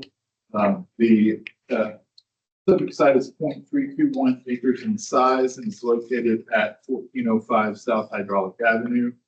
Subject site is currently developed with a multi-suite commercial building. The applicant has indicated they are requesting a zone change in order to expand opportunities for commercial development beyond what is permitted in the existing GO district. Given the proximity of residential uses to the east and the possibility of detrimental impacts, staff is recommending a zone change to the neighborhood retail in our district. Staff has determined that limited commercial would permit an intensity of uses that is really not compatible with surrounding developments. And just so you know, the applicant is okay with that. They indicated they are fine with going to NR instead of LC. So due to the presence of TF3 zoning to the south and west, the site shall comply with all required screening and landscaping. So at a minimum, a 6-foot solid screening fence is required along the south and west property lines, in addition to a landscape buffer. The existing building does not conform to the compatibility standards in the zoning code for setbacks. So any new construction on the site would be required to conform to those standards for setbacks and height that are found in the zoning code. Parking lot screening and landscaping would not be required unless a new parking lot or in addition to the existing parking lot is proposed. Properties to the north, east, south, and west are all zoned TF3 and are developed with single-family dwellings. The plat was platted as part of the Performance Edition in 1886. There are no other zoning cases associated with the site. The site has access to East Zimmerly Street, and South Hydraulic Avenue. All city services serve the site, in which Wichita Transit serves the site, with stops at the intersections of Hydraulic Avenue and Lincoln Street, and Hydraulic Avenue and Perry Street, which are both about a quarter of a mile away to the north and south. As far as plans and policies, the proposed condition or zone change is not in conformance with the community investments plan. The future growth map identifies the area in which the site is located to be appropriate for residential, which is described as areas that reflect the full diversity of residential development densities and types typically found in a large urban municipality. But the site is currently zoned for and built for commercial uses. So the staff recommendation NR is designed to restrict uses that might be considered more intense for the area, in conjunction with landscaping and screening requirements. Those should all mitigate any negative effects to the surrounding properties. For the Wichita places for people plan, it is in conformance. Strategy 3 aims to improve the economic feasibility of commercial service uses and the markets necessary to support them. Strategy 6 aims to encourage infill and redevelopment that is contextual to the environment which is occurring. Because this is a commercial property, we feel that these are met. So if Becca, we can go to the site pics. There we go. So that's looking south into the site, and looking west into the site, looking west away and looking north away. And I think there's maybe one more page. Yeah, looking east away and looking south away. Planning staff does recommend the request for LC be denied, and that you do approve in our neighborhood retail. And like I said, the applicant is okay with that. I don't think they're here tonight, but they have indicated they are fine with that. And these are based on the golden factors, and we have received no public comment. So with that, I can stand for any questions. Questions from the DAB? Okay, go very end first. What, oh, sorry. Okay. Go ahead. So my question is, what's the difference between limited commercial and neighborhood retail? Sure. Good question. And I honestly don't have a great answer for you because I have not committed all the uses to those districts in my mind. But essentially, the limited commercial is going to allow for a lot more than the neighborhood retail. Not that this site could take it, but you know, it's so small. It just opens itself up to so many more different uses than the neighborhood retail does. If you actually, thank you very much. You are on the ball. So,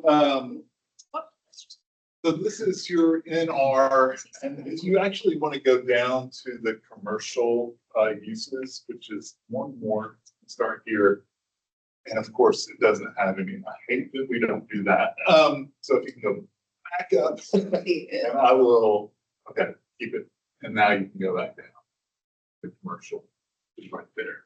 So this is the NR. So you can see, you know, things like bank is going to be allowed, bed and breakfast. And I know I'm blocking this.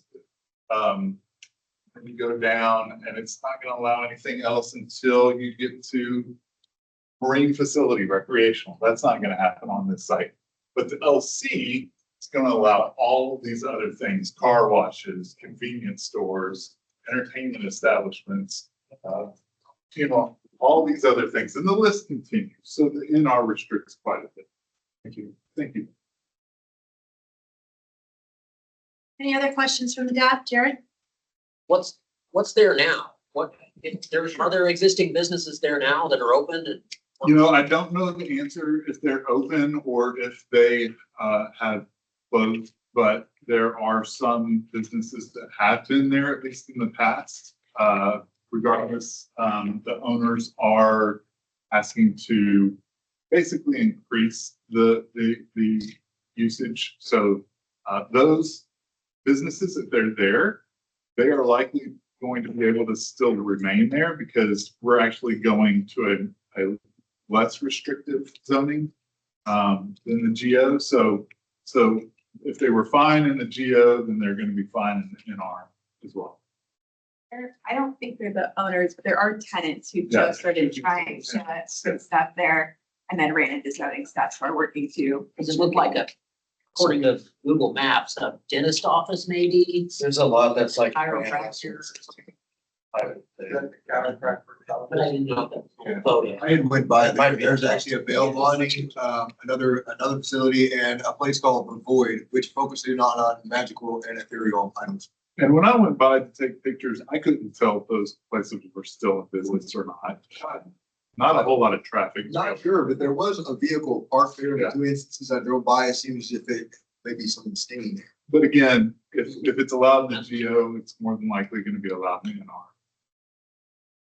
Any other questions from the job? No? Any questions from public? Oh, sorry, go ahead, John. Just trying to get going. So, under NO. Not doing the commercial, doing the NO. It wouldn't be like retail. So if we, I don't know if you still have that pulled up, but if we can scroll down, I'm gonna guess that there is going to be, we can scroll Well, down. it does say secondhand, so that. Retail general. That right here. So now I don't know if that's NO or Yeah. LC. It's this one. Yeah. But it is called neighborhood retail as I would imagine that it's as allowed. the zoning type, so it'd be a little weird.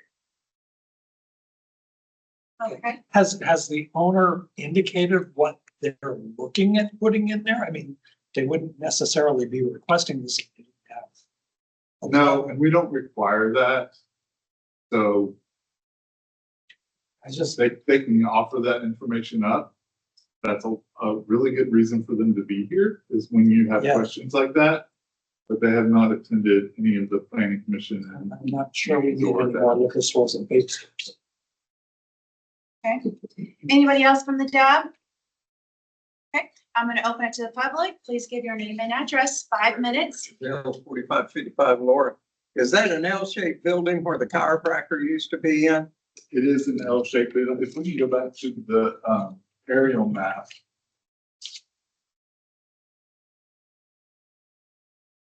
You can see, yeah, it's an L-shaped building. Yeah, okay. That's where the chiropractor used to be, and they are not there anymore. The dentist office used to be next door. He's not there anymore. I think the only thing left in there maybe is the insurance guy. There's some new tenants. Huh? There's new tenants. They reached out to me to make sure their item meets their July meeting was moving to August. Anybody else from the public? Okay, I'll bring it back to Dab. Okay. Has there been any discussion with the neighborhood association regarding this property or what their thoughts would be? Yeah, there's no name. So, There's one south of there that's just starting up, but that's none of just something I would like to see more of. If there was a neighborhood association, they would have been contacted with notification. And they haven't.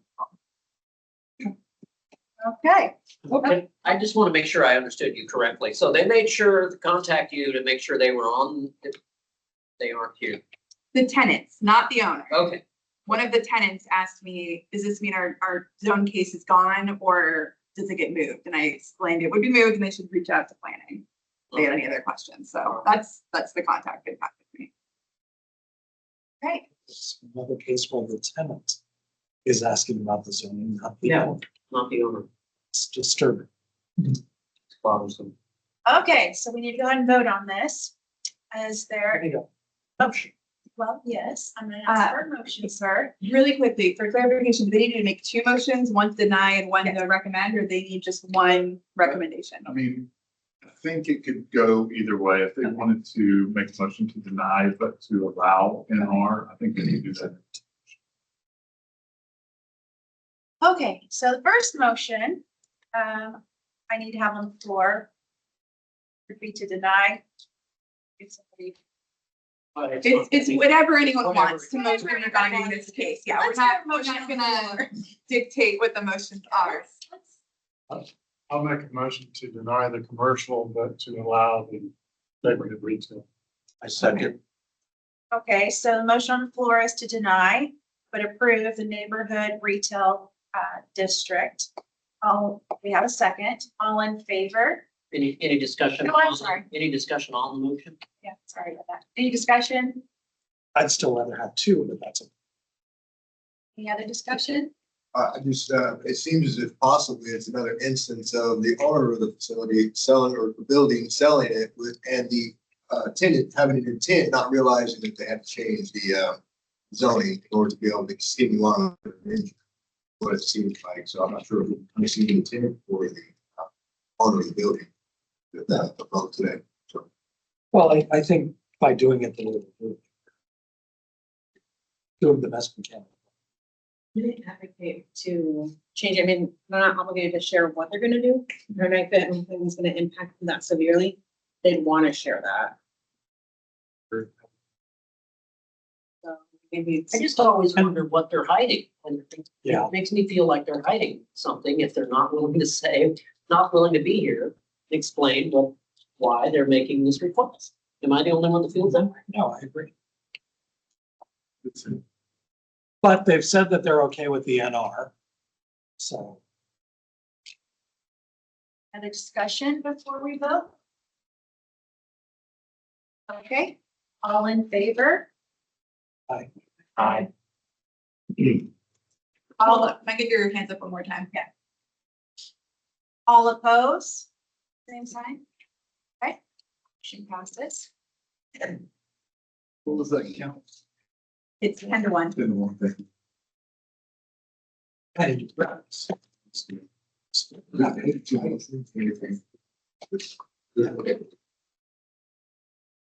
Okay, so the next zoning case is CON 2026-00095. Yes, thank you once again, Brad Early, MAPD. We are discussing on 2026-00095. For this case, the applicant is requesting a conditional use to permit an expansion of an existing car wash. That car wash was approved by conditional use in 2022. The reason they are doing this is because it's within 200 feet of a residential zoning. I'll get into that a little bit more later. It's a 0.84 acre subject site that is located at 3040 South Seneca Street. The site is currently developed as a vacant multi-suite commercial building. The purpose of the request is to permit that expansion of vacuum bays to the existing car wash. The UZC does require a conditional use in the LC district when the proposed car wash is within 200 feet of a residential zoning district. And even though they're just wanting to put vacuum bays, vacuuming is considered car wash in the code as far as the definition goes. So they are required whenever they're within 200 feet of a residential zoning district to get that conditional use. And in this case, the subject site does abut the SF5 single family district on the south property line and the B multifamily residential district across South Walnut Street from the east property line.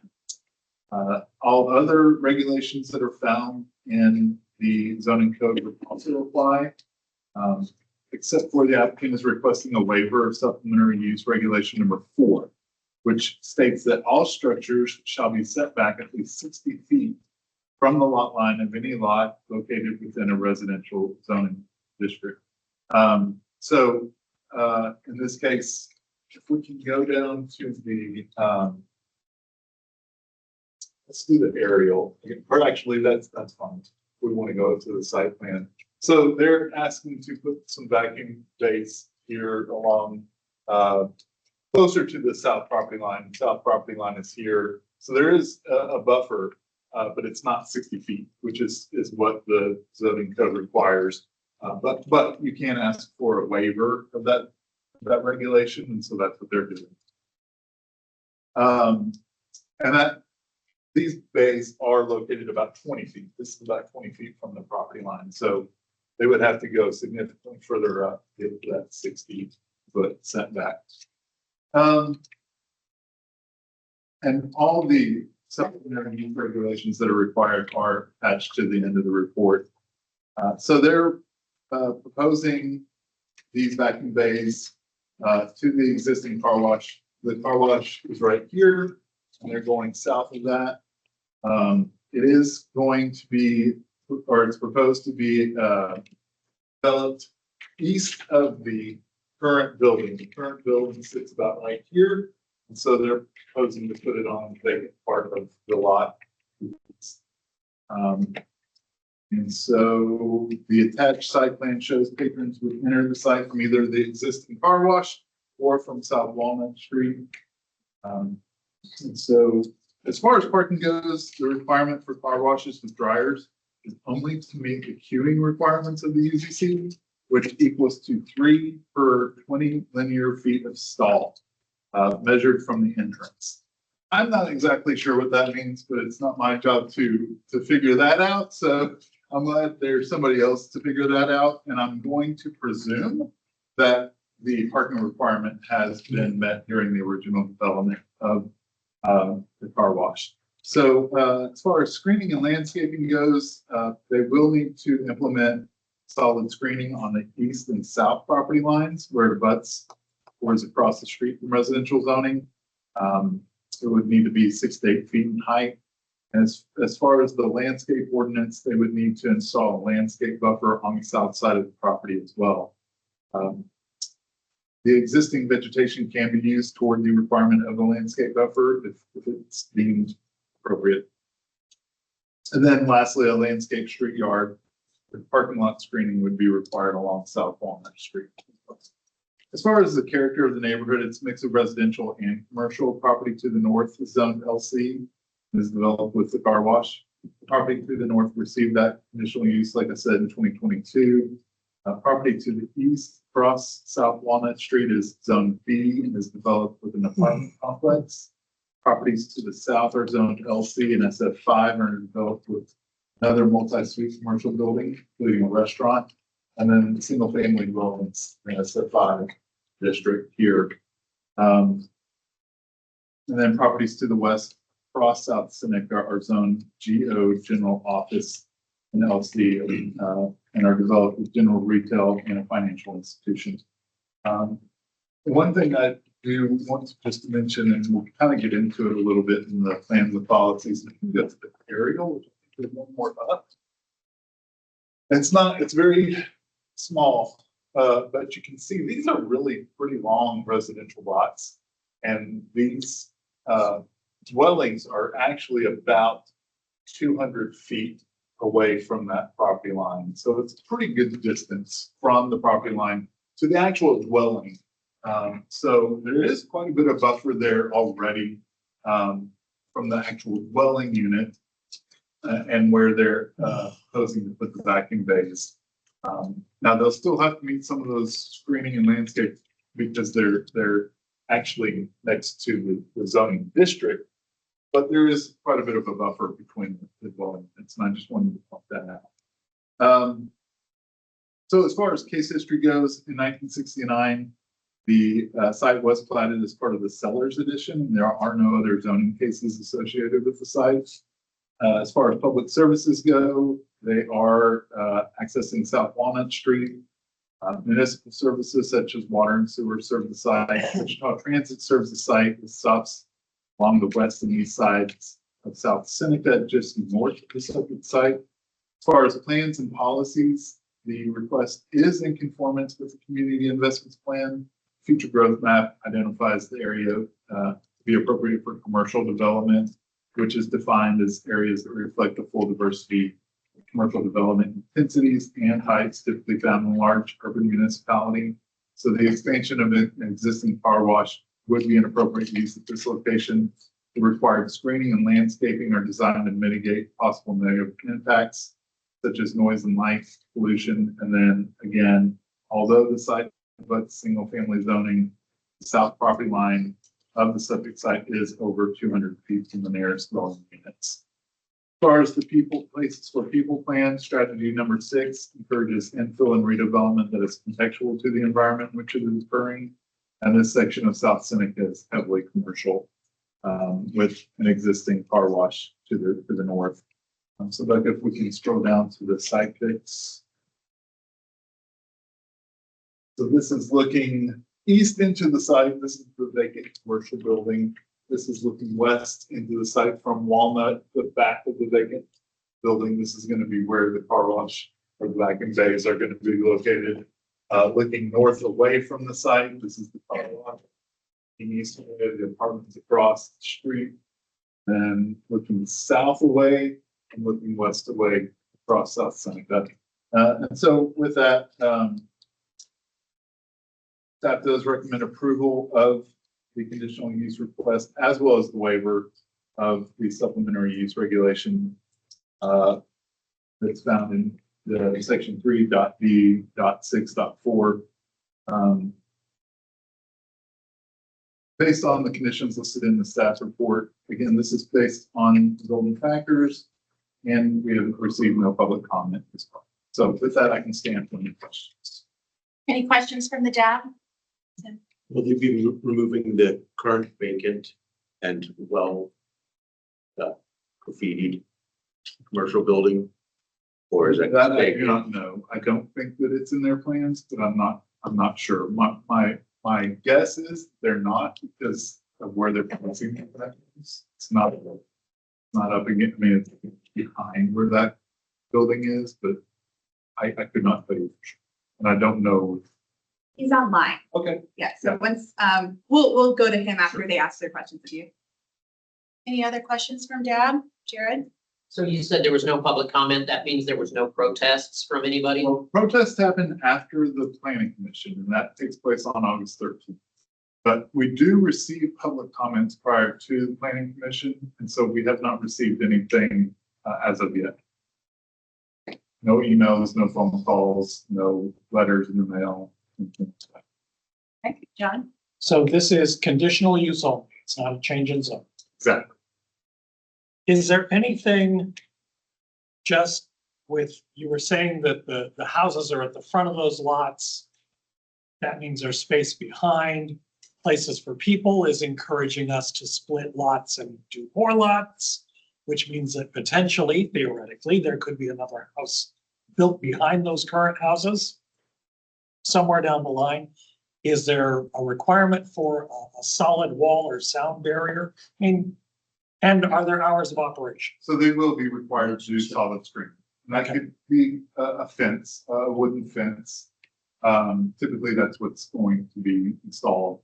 Now, this, if you can go back to the aerial, I know it's blown out really far, but the likelihood of that being split into another lot is probably pretty low because, or any of those lots being split, it's possible, but it's probably fairly low because in order to have another lot, you would have to have access to a street, which would mean that they would probably have to either come off of Walnut for this one, which obviously that's already split, so they have access. But these three, they would have to have some sort of like access easement, probably going along the west side of these, and that's possible, probably unlikely. Now, what they could do in the future is, I don't think it's been happening as much in District 3 as in other places, but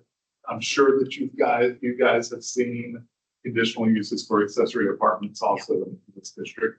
And so they could possibly come in for a conditional use to put in, an accessory apartment in the back. That's a possibility. But still, landscape buffer and solid screening will be placed. And what that landscape buffer is, there has to be 15 feet worth of trees and shrubs that are planted kind of in between the vacuum bays and the property line. And in 2036, when we run out of water, what will this become? So this is just a vacuum bay. Okay. So it's not, the car wash is already there. Oh, and the other question was hours of operation. I mean, it's already there. The car wash is already there. So whatever the hours are. The applicant agent can answer that. Right. Any other questions from DAB? No? I'll open it to public. Any questions? Not yet. We go to applicant agent first. Apologize. Okay. Hello, this is Eric Kircher with Cochran Engineering. Can I speak? Yeah. Okay, Eric Kircher, Cochran Engineering, 80 East Main Street, Wentzville, Missouri. representative for Club Car Wash. I'm not going to elaborate too much. Staff has done a really good job of presenting the information to you. Just a few things I want to add. You guys did ask about the hours. The hours of operation for Club Car Wash are Monday through Saturday, 7 a.m. to 8 p.m. And on Sundays, they're 8 a.m. to 8 p.m. The existing building on 3040 South Seneca will be removed, and that front portion will be made available for another business to occupy that space. Have any idea who that's going to be, but it will be available for something else to occupy that space where we open that vacancy on that western side of the property. And then I know staff has mentioned about the buffer to this between us and the property owners to the south. Club Car Wash has no problems with putting in landscaping and fencing and such to create those buffers. We want to be good neighbors and buffer ourselves from those adjoining property owners. So we have no problem with doing that. The only other thing I want to mention is the project you had before you is add 19 vacuums to the existing car wash facility. There's, I believe, 12 vacuums there now, but there's 4 vacuums that are directly north of this new vacuum area that we're going to create. Those 4 existing vacuums will actually be converted into parking spaces for the employee parking. With that, I'll open to any questions you guys might have for me.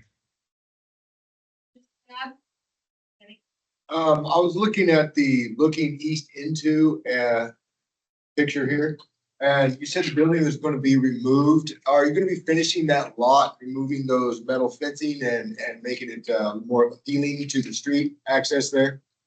Yeah, so what we'll do is we'll take down the building, parking lot, all the improvements, and we'll turn that into a grass lot until somebody comes forward to want to develop something else on that lot.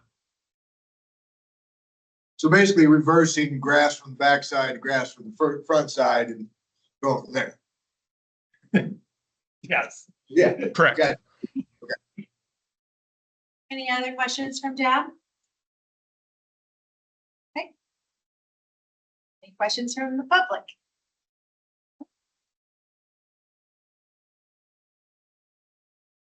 We have a motion. I move that we approve the conditional use permit. The second. Motion on the floor is that we approve the conditions. I would offer a friendly amendment Somebody will. to approve the conditional use requests as well as the waiver to the supplementary use regulation found in Unit C. Ron, are you accepting that I amendment? agree. Yep. Thank you. Okay. Any discussion? I just have one comment. This is the car wash I use multiple times a week. My whole family uses it. I know Kirk uses it also. This would be a big improvement to that area to have that building removed. It is a bit of a canker on that stretch, and that stretch is in a resurgence. This would help it a lot. It would be a big improvement. Okay. Any other comments or discussion? As a customer, do they need to recuse themselves from the I think, no, I'm just saying, concur with him, just driving to go visit the site. As soon as I got there, I was like, wow, this stands out. It just really needs somebody to give TLC. Jared, did you have a comment? I just think the motion might also need to add subject to 10 conditions that are listed. Don, do you want to Just want to make sure. make an amended motion? Correct. Making an amended motion to, do whatever the heck Jared said. No, to accept the you're condition. approving the conditional use, approving the Conditional waiver, use. subject to items listed in the staff report. Exactly. I don't have my reading glasses. I can't see. We're good. Okay. Any other You can only discussion? say you're making a motion to follow the staff recommendation if you are doing word for word what they said. For discussion? Okay, all in favor, yes, very good. Okay, all in favor of motion? Approved? All right, all opposed? Okay, motion passes 11-0. Thank you very much. It's very appreciated. Thank you. Thank you, Eric.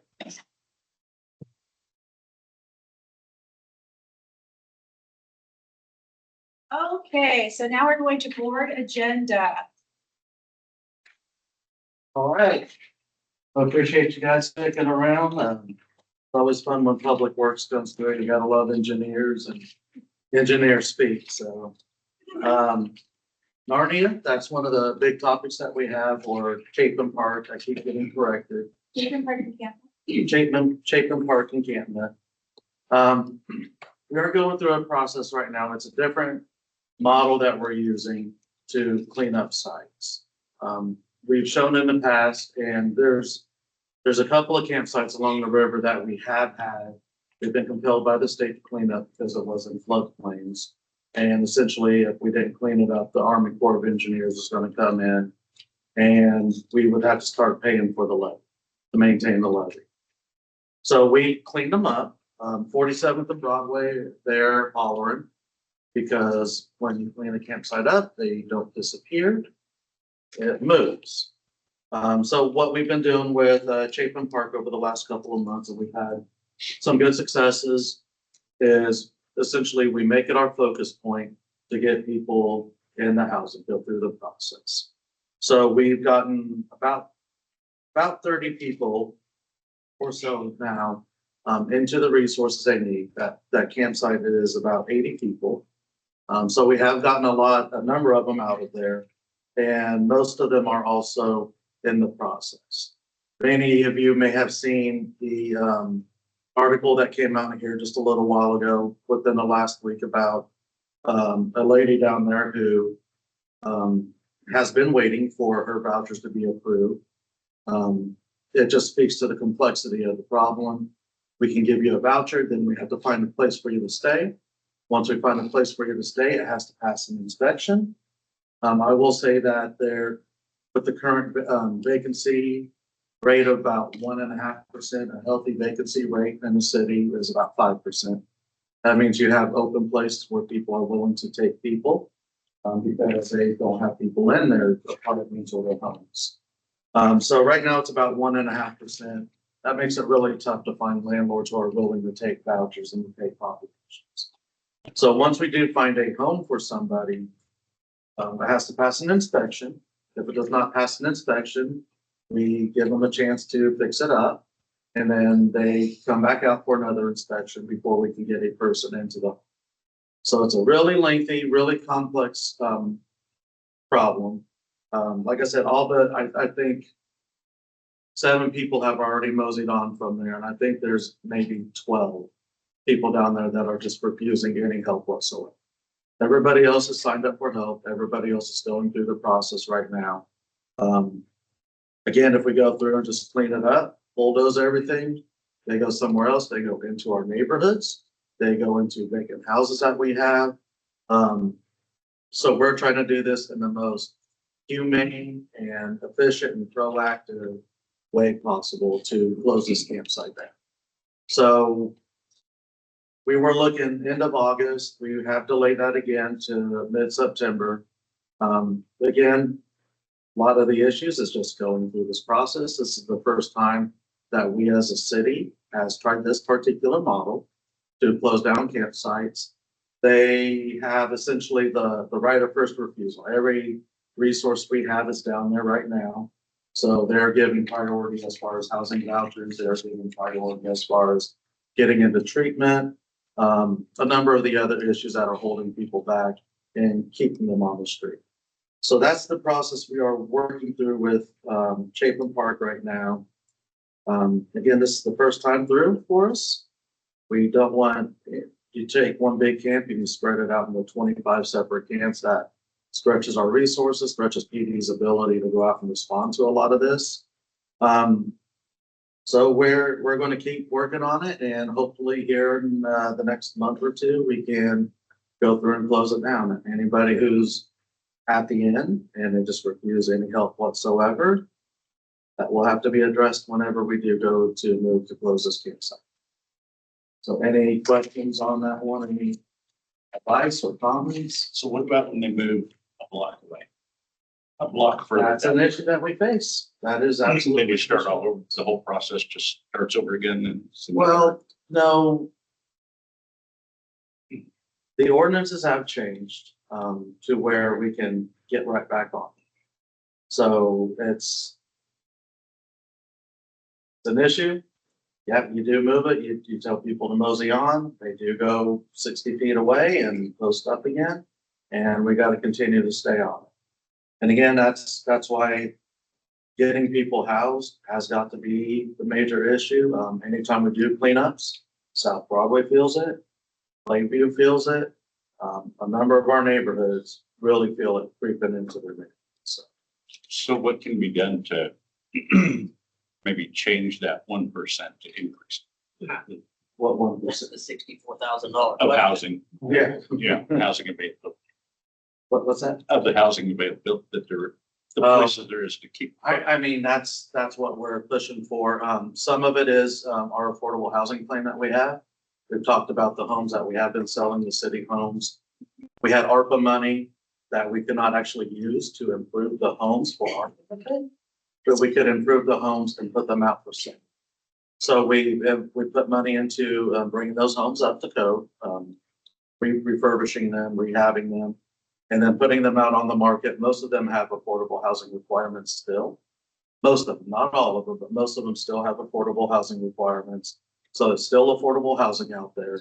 The money we make on that, right now we are building 75 units next to the homeless shelter. Those are studio apartments. We have plans with a lot of the remaining revenue for an additional 300 units close to St. Francis campus. When we talk Second Light, we have a waiting list of 300 people wanting to get into Second Light to get the services, to get back into the house. So a number of the people out there do want services. I think south of Kellogg, it's a little different because south of Kellogg, a lot of people are just frankly looking to continue their current lifestyle. A lot of people north of Kellogg are looking for more resources. But again, it's about getting to the point where people have no reason whatsoever at the end. So we got to continue to work on affordable housing. We got to continue to, a lot of the flack we've gotten about incentives over the last couple of years. Some of them I voted against, but a lot of them I have voted for has focused on housing, additional apartment units, additional housing units. We did do one that's opening up on South Broadway for seniors. That's 52nd Street and Broadway, I believe, something around there. And it is affordable housing specifically for seniors. An unfortunate note on that, last year I read a report that in the next decade, senior citizens, the homeless population of senior citizens was expected to double. That happened in 1 year.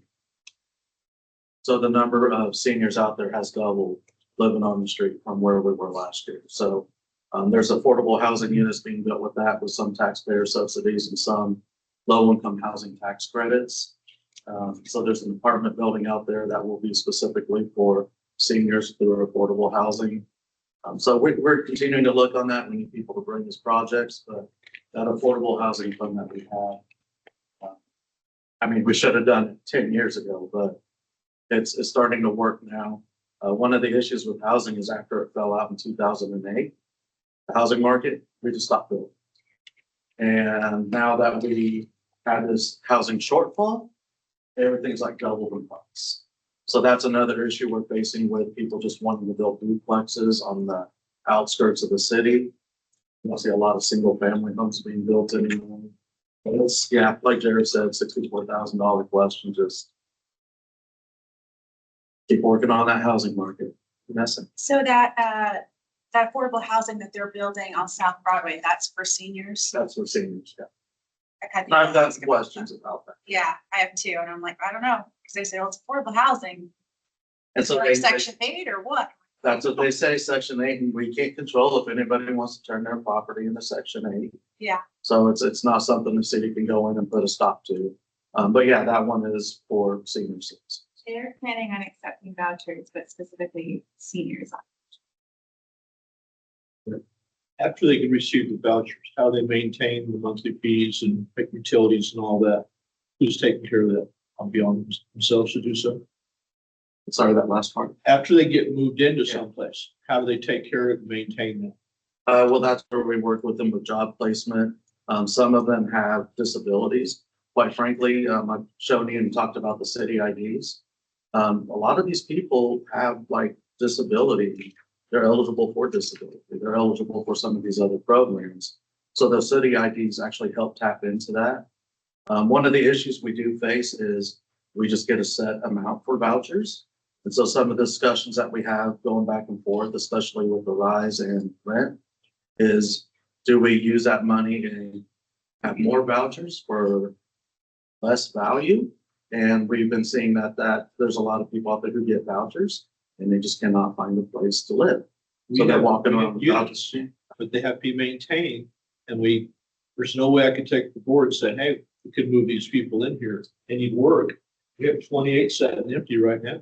And that's the other part is we do try to work with them to get them more, Martins down there on, George Washington Boulevard, they've worked about it. We've gotten a couple of people jobs there, and it starts out at like $15 an hour. So it helps balance it out, but that is, one of the issues there. So we've actually shrunk the number of vouchers over the last couple of years, but increased their values, and that way they're actually more impactful than they have been in the past. So it helped both corporation and people. I have it all right there, but I'm just trying to figure out how to stick it all together. Let's come in and talk to housing. Just along similar lines, the Cessna Park has the north area with the playground, south area with the disc golf. That south area, I'm seeing a lot more homeless activity. Yeah, and that started happening when we started closing down along the river. So that's always the concern is how do we actually just come up with this and how do we compel people to get the help that they need? And I don't know what the street is on the east side of Eddie's Toyota, between Eddie's and the hotel. I don't know what street that is, but if you go south on that street, it dead ends into a park. I know the name of the park. Street. Maybe. But that park, there's a sidewalk that goes down by the river. And there's a wooded area in there that is almost another Narnia. I mean, it's amazing. There's roads, there's trucks parked back there. It's amazing. You can report it on our app. We can get the hot team down there and check it out and see what their appropriate action is after that. Who's doing the inspection, Section 8? If they are, that's killing a lot of it because there is no gray area with them. Well, don't they have a new model? I think they started here in the last year or so. At the housing They conference. brought that company in from California, the letter I got. And I got a Section 8 house. And some of the stuff that they wrote me up on, I'm just going, really? Those are When this girl, HUD standards are set by the federal when government. this girl moves, it will not be a Section 8 house anymore. And she's got cheap rent. Those, unfortunately, those requirements come from the federal government. Well, we don't have any choice in how They are, but you need to use a little bit of reason. You want cheap rent. Well, if I gotta replace that screen because it's got a little tear right here, and I gotta replace that screen, that's $25, $30. I get that. The problem is HUD doesn't see it that way. They are very black and white and they will pull all of our housing choice vouchers if they find us out of compliance. So we don't get any wiggle room on those, That's what I'm unfortunately. saying. Well, this is running for election. One of the senators is up for election this year. Yeah. I hear But They call them. I've argued Section 8 because I used to have 15 of them with Section 8. Like I said, I got one now. When she's gone, there won't be any. District breakfast is Saturday, Christian Faith Center, 9:30. We have the school board superintendent there. He's going to be talking about the school bond issue. This is not pro, this is not anti. This is simply a chance for you to come and ask your questions. I made a video about it and I've seen people, Heisel's plugging for this or that. And I even say in the video, this is strictly informational. So please come out. It might be a bigger crowd than usual. They do ask a $5 donation, but if you can't afford that, we toss some money in every time. So come on around and enjoy and have your questions answered. That will be on the ballot here in November. So that'll be another thing that we vote on. Next Tuesday is National Night Out. Do we have our list yet, or is that I still? just got it today, so Okay. I haven't even opened the email. It's overworked, and we need to keep that in mind with our budget process. But we'll be sending out a list. Start working to my pay if they. They'll read the newspapers, everybody. So National Night Out, we'll send out an email with the sites. Last year, I think we had 11, the year before 14, something like that. So we're not sure yet how many we have this year, but you'll get the list. It's always a good time. You guys being on DAB, try and make it to a neighborhood one or a local one. Talk to the people, see what their thoughts are on things. I rely on you guys for a lot of advice. I rely on you guys to keep your pulse on your communities as well. So get out there and chat with people, and I'm going to be trying to make it to as many as I can.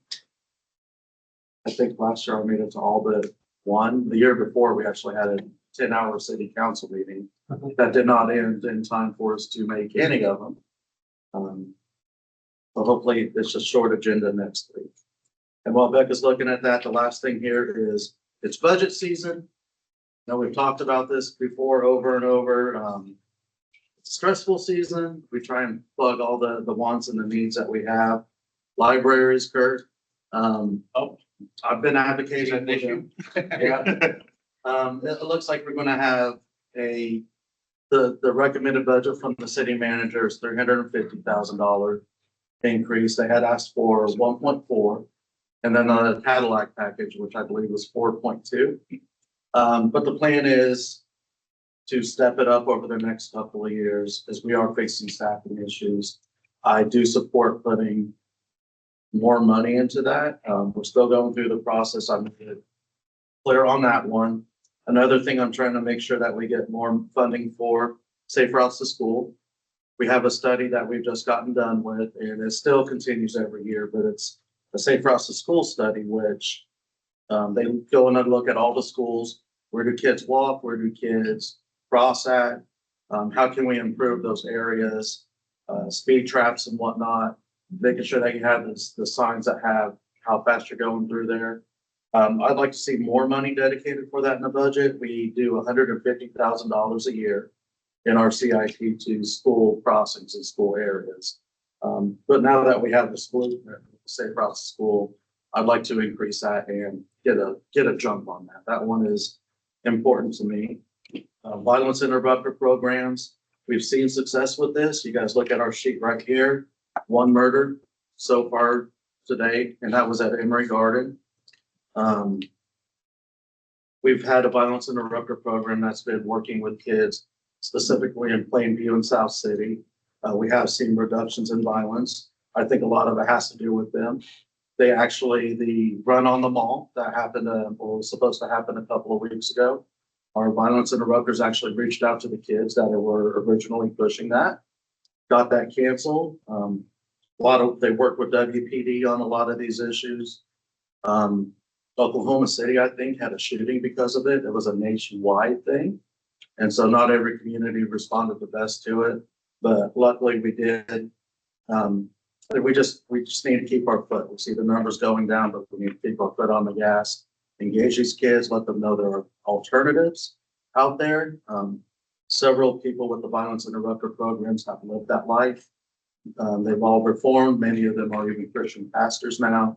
Hope in the Hood is one of them. So I do want to support programs like that in our communities that are actually reaching out and trying to help the kids. A lot of them have a rough upbringing. A lot of them have cousins and brothers who have engaged in this, or dads, quite frankly, and moms. So it's important that we really try to reach out to our youth and steer them down the right track. The last thing I'm plugging for is the homestead tax exemption. I've talked about it before with you guys.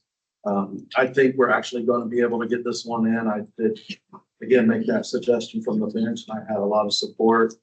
That would forgive property taxes on the city's side for seniors. There's qualifications. You have a house, I think it's $300,000, and you make $41,000 or less during the year. You can have your property taxes forgiven on the state level. So if we match that, that can give real tax relief to seniors.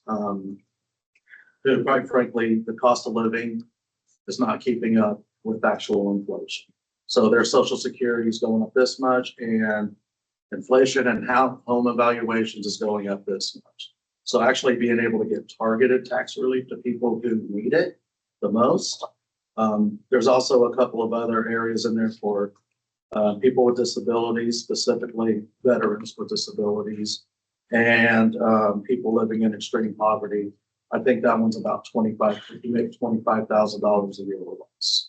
So I'd like to get that in there, so that way people who are facing these obstacles right now, we can give them some actual direct tax relief. That's more than a cup of coffee or two.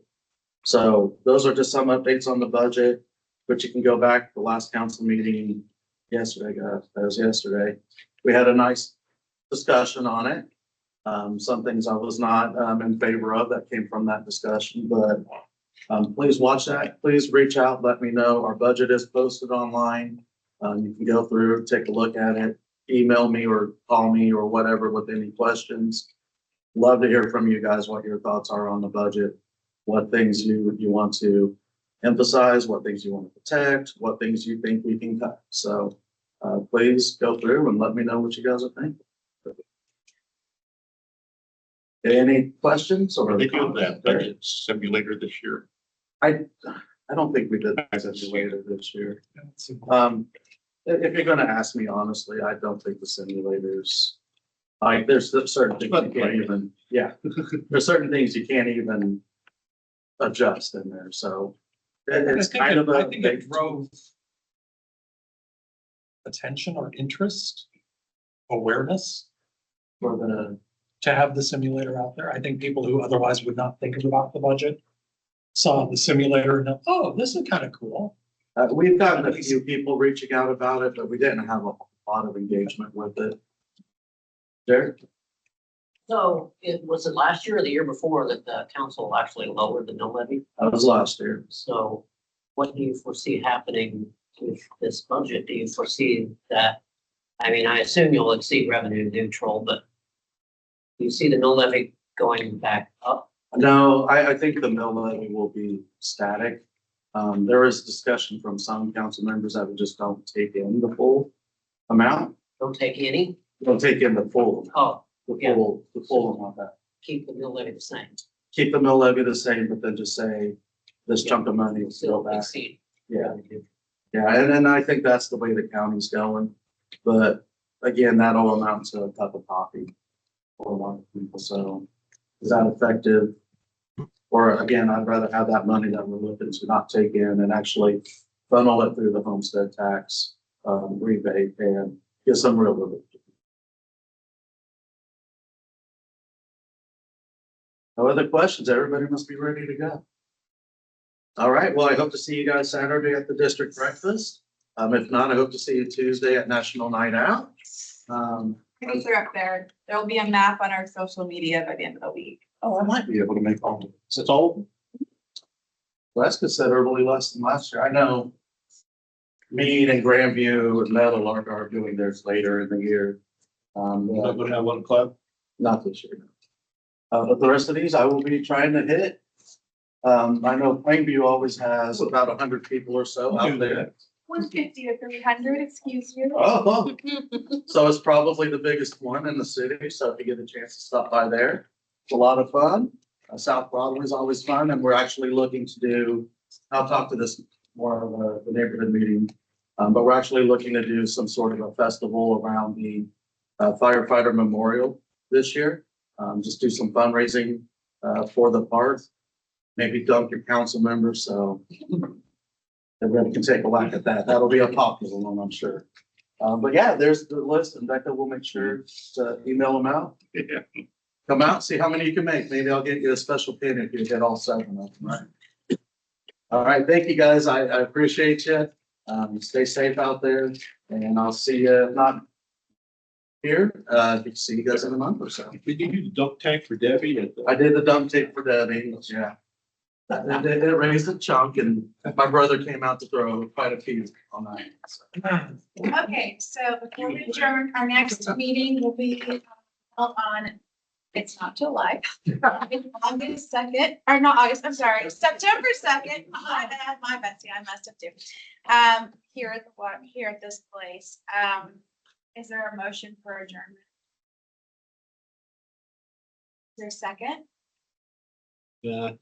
No? Get nice and comfy, keep all the cookies up. Right, that's some cookie to go. I was second. Okay, so motion and a second. All in favor of adjournment? All opposed? Okay, thank you guys for coming. I appreciate you. See, they did fall apart. There's gonna be early. Oh, yeah, yeah.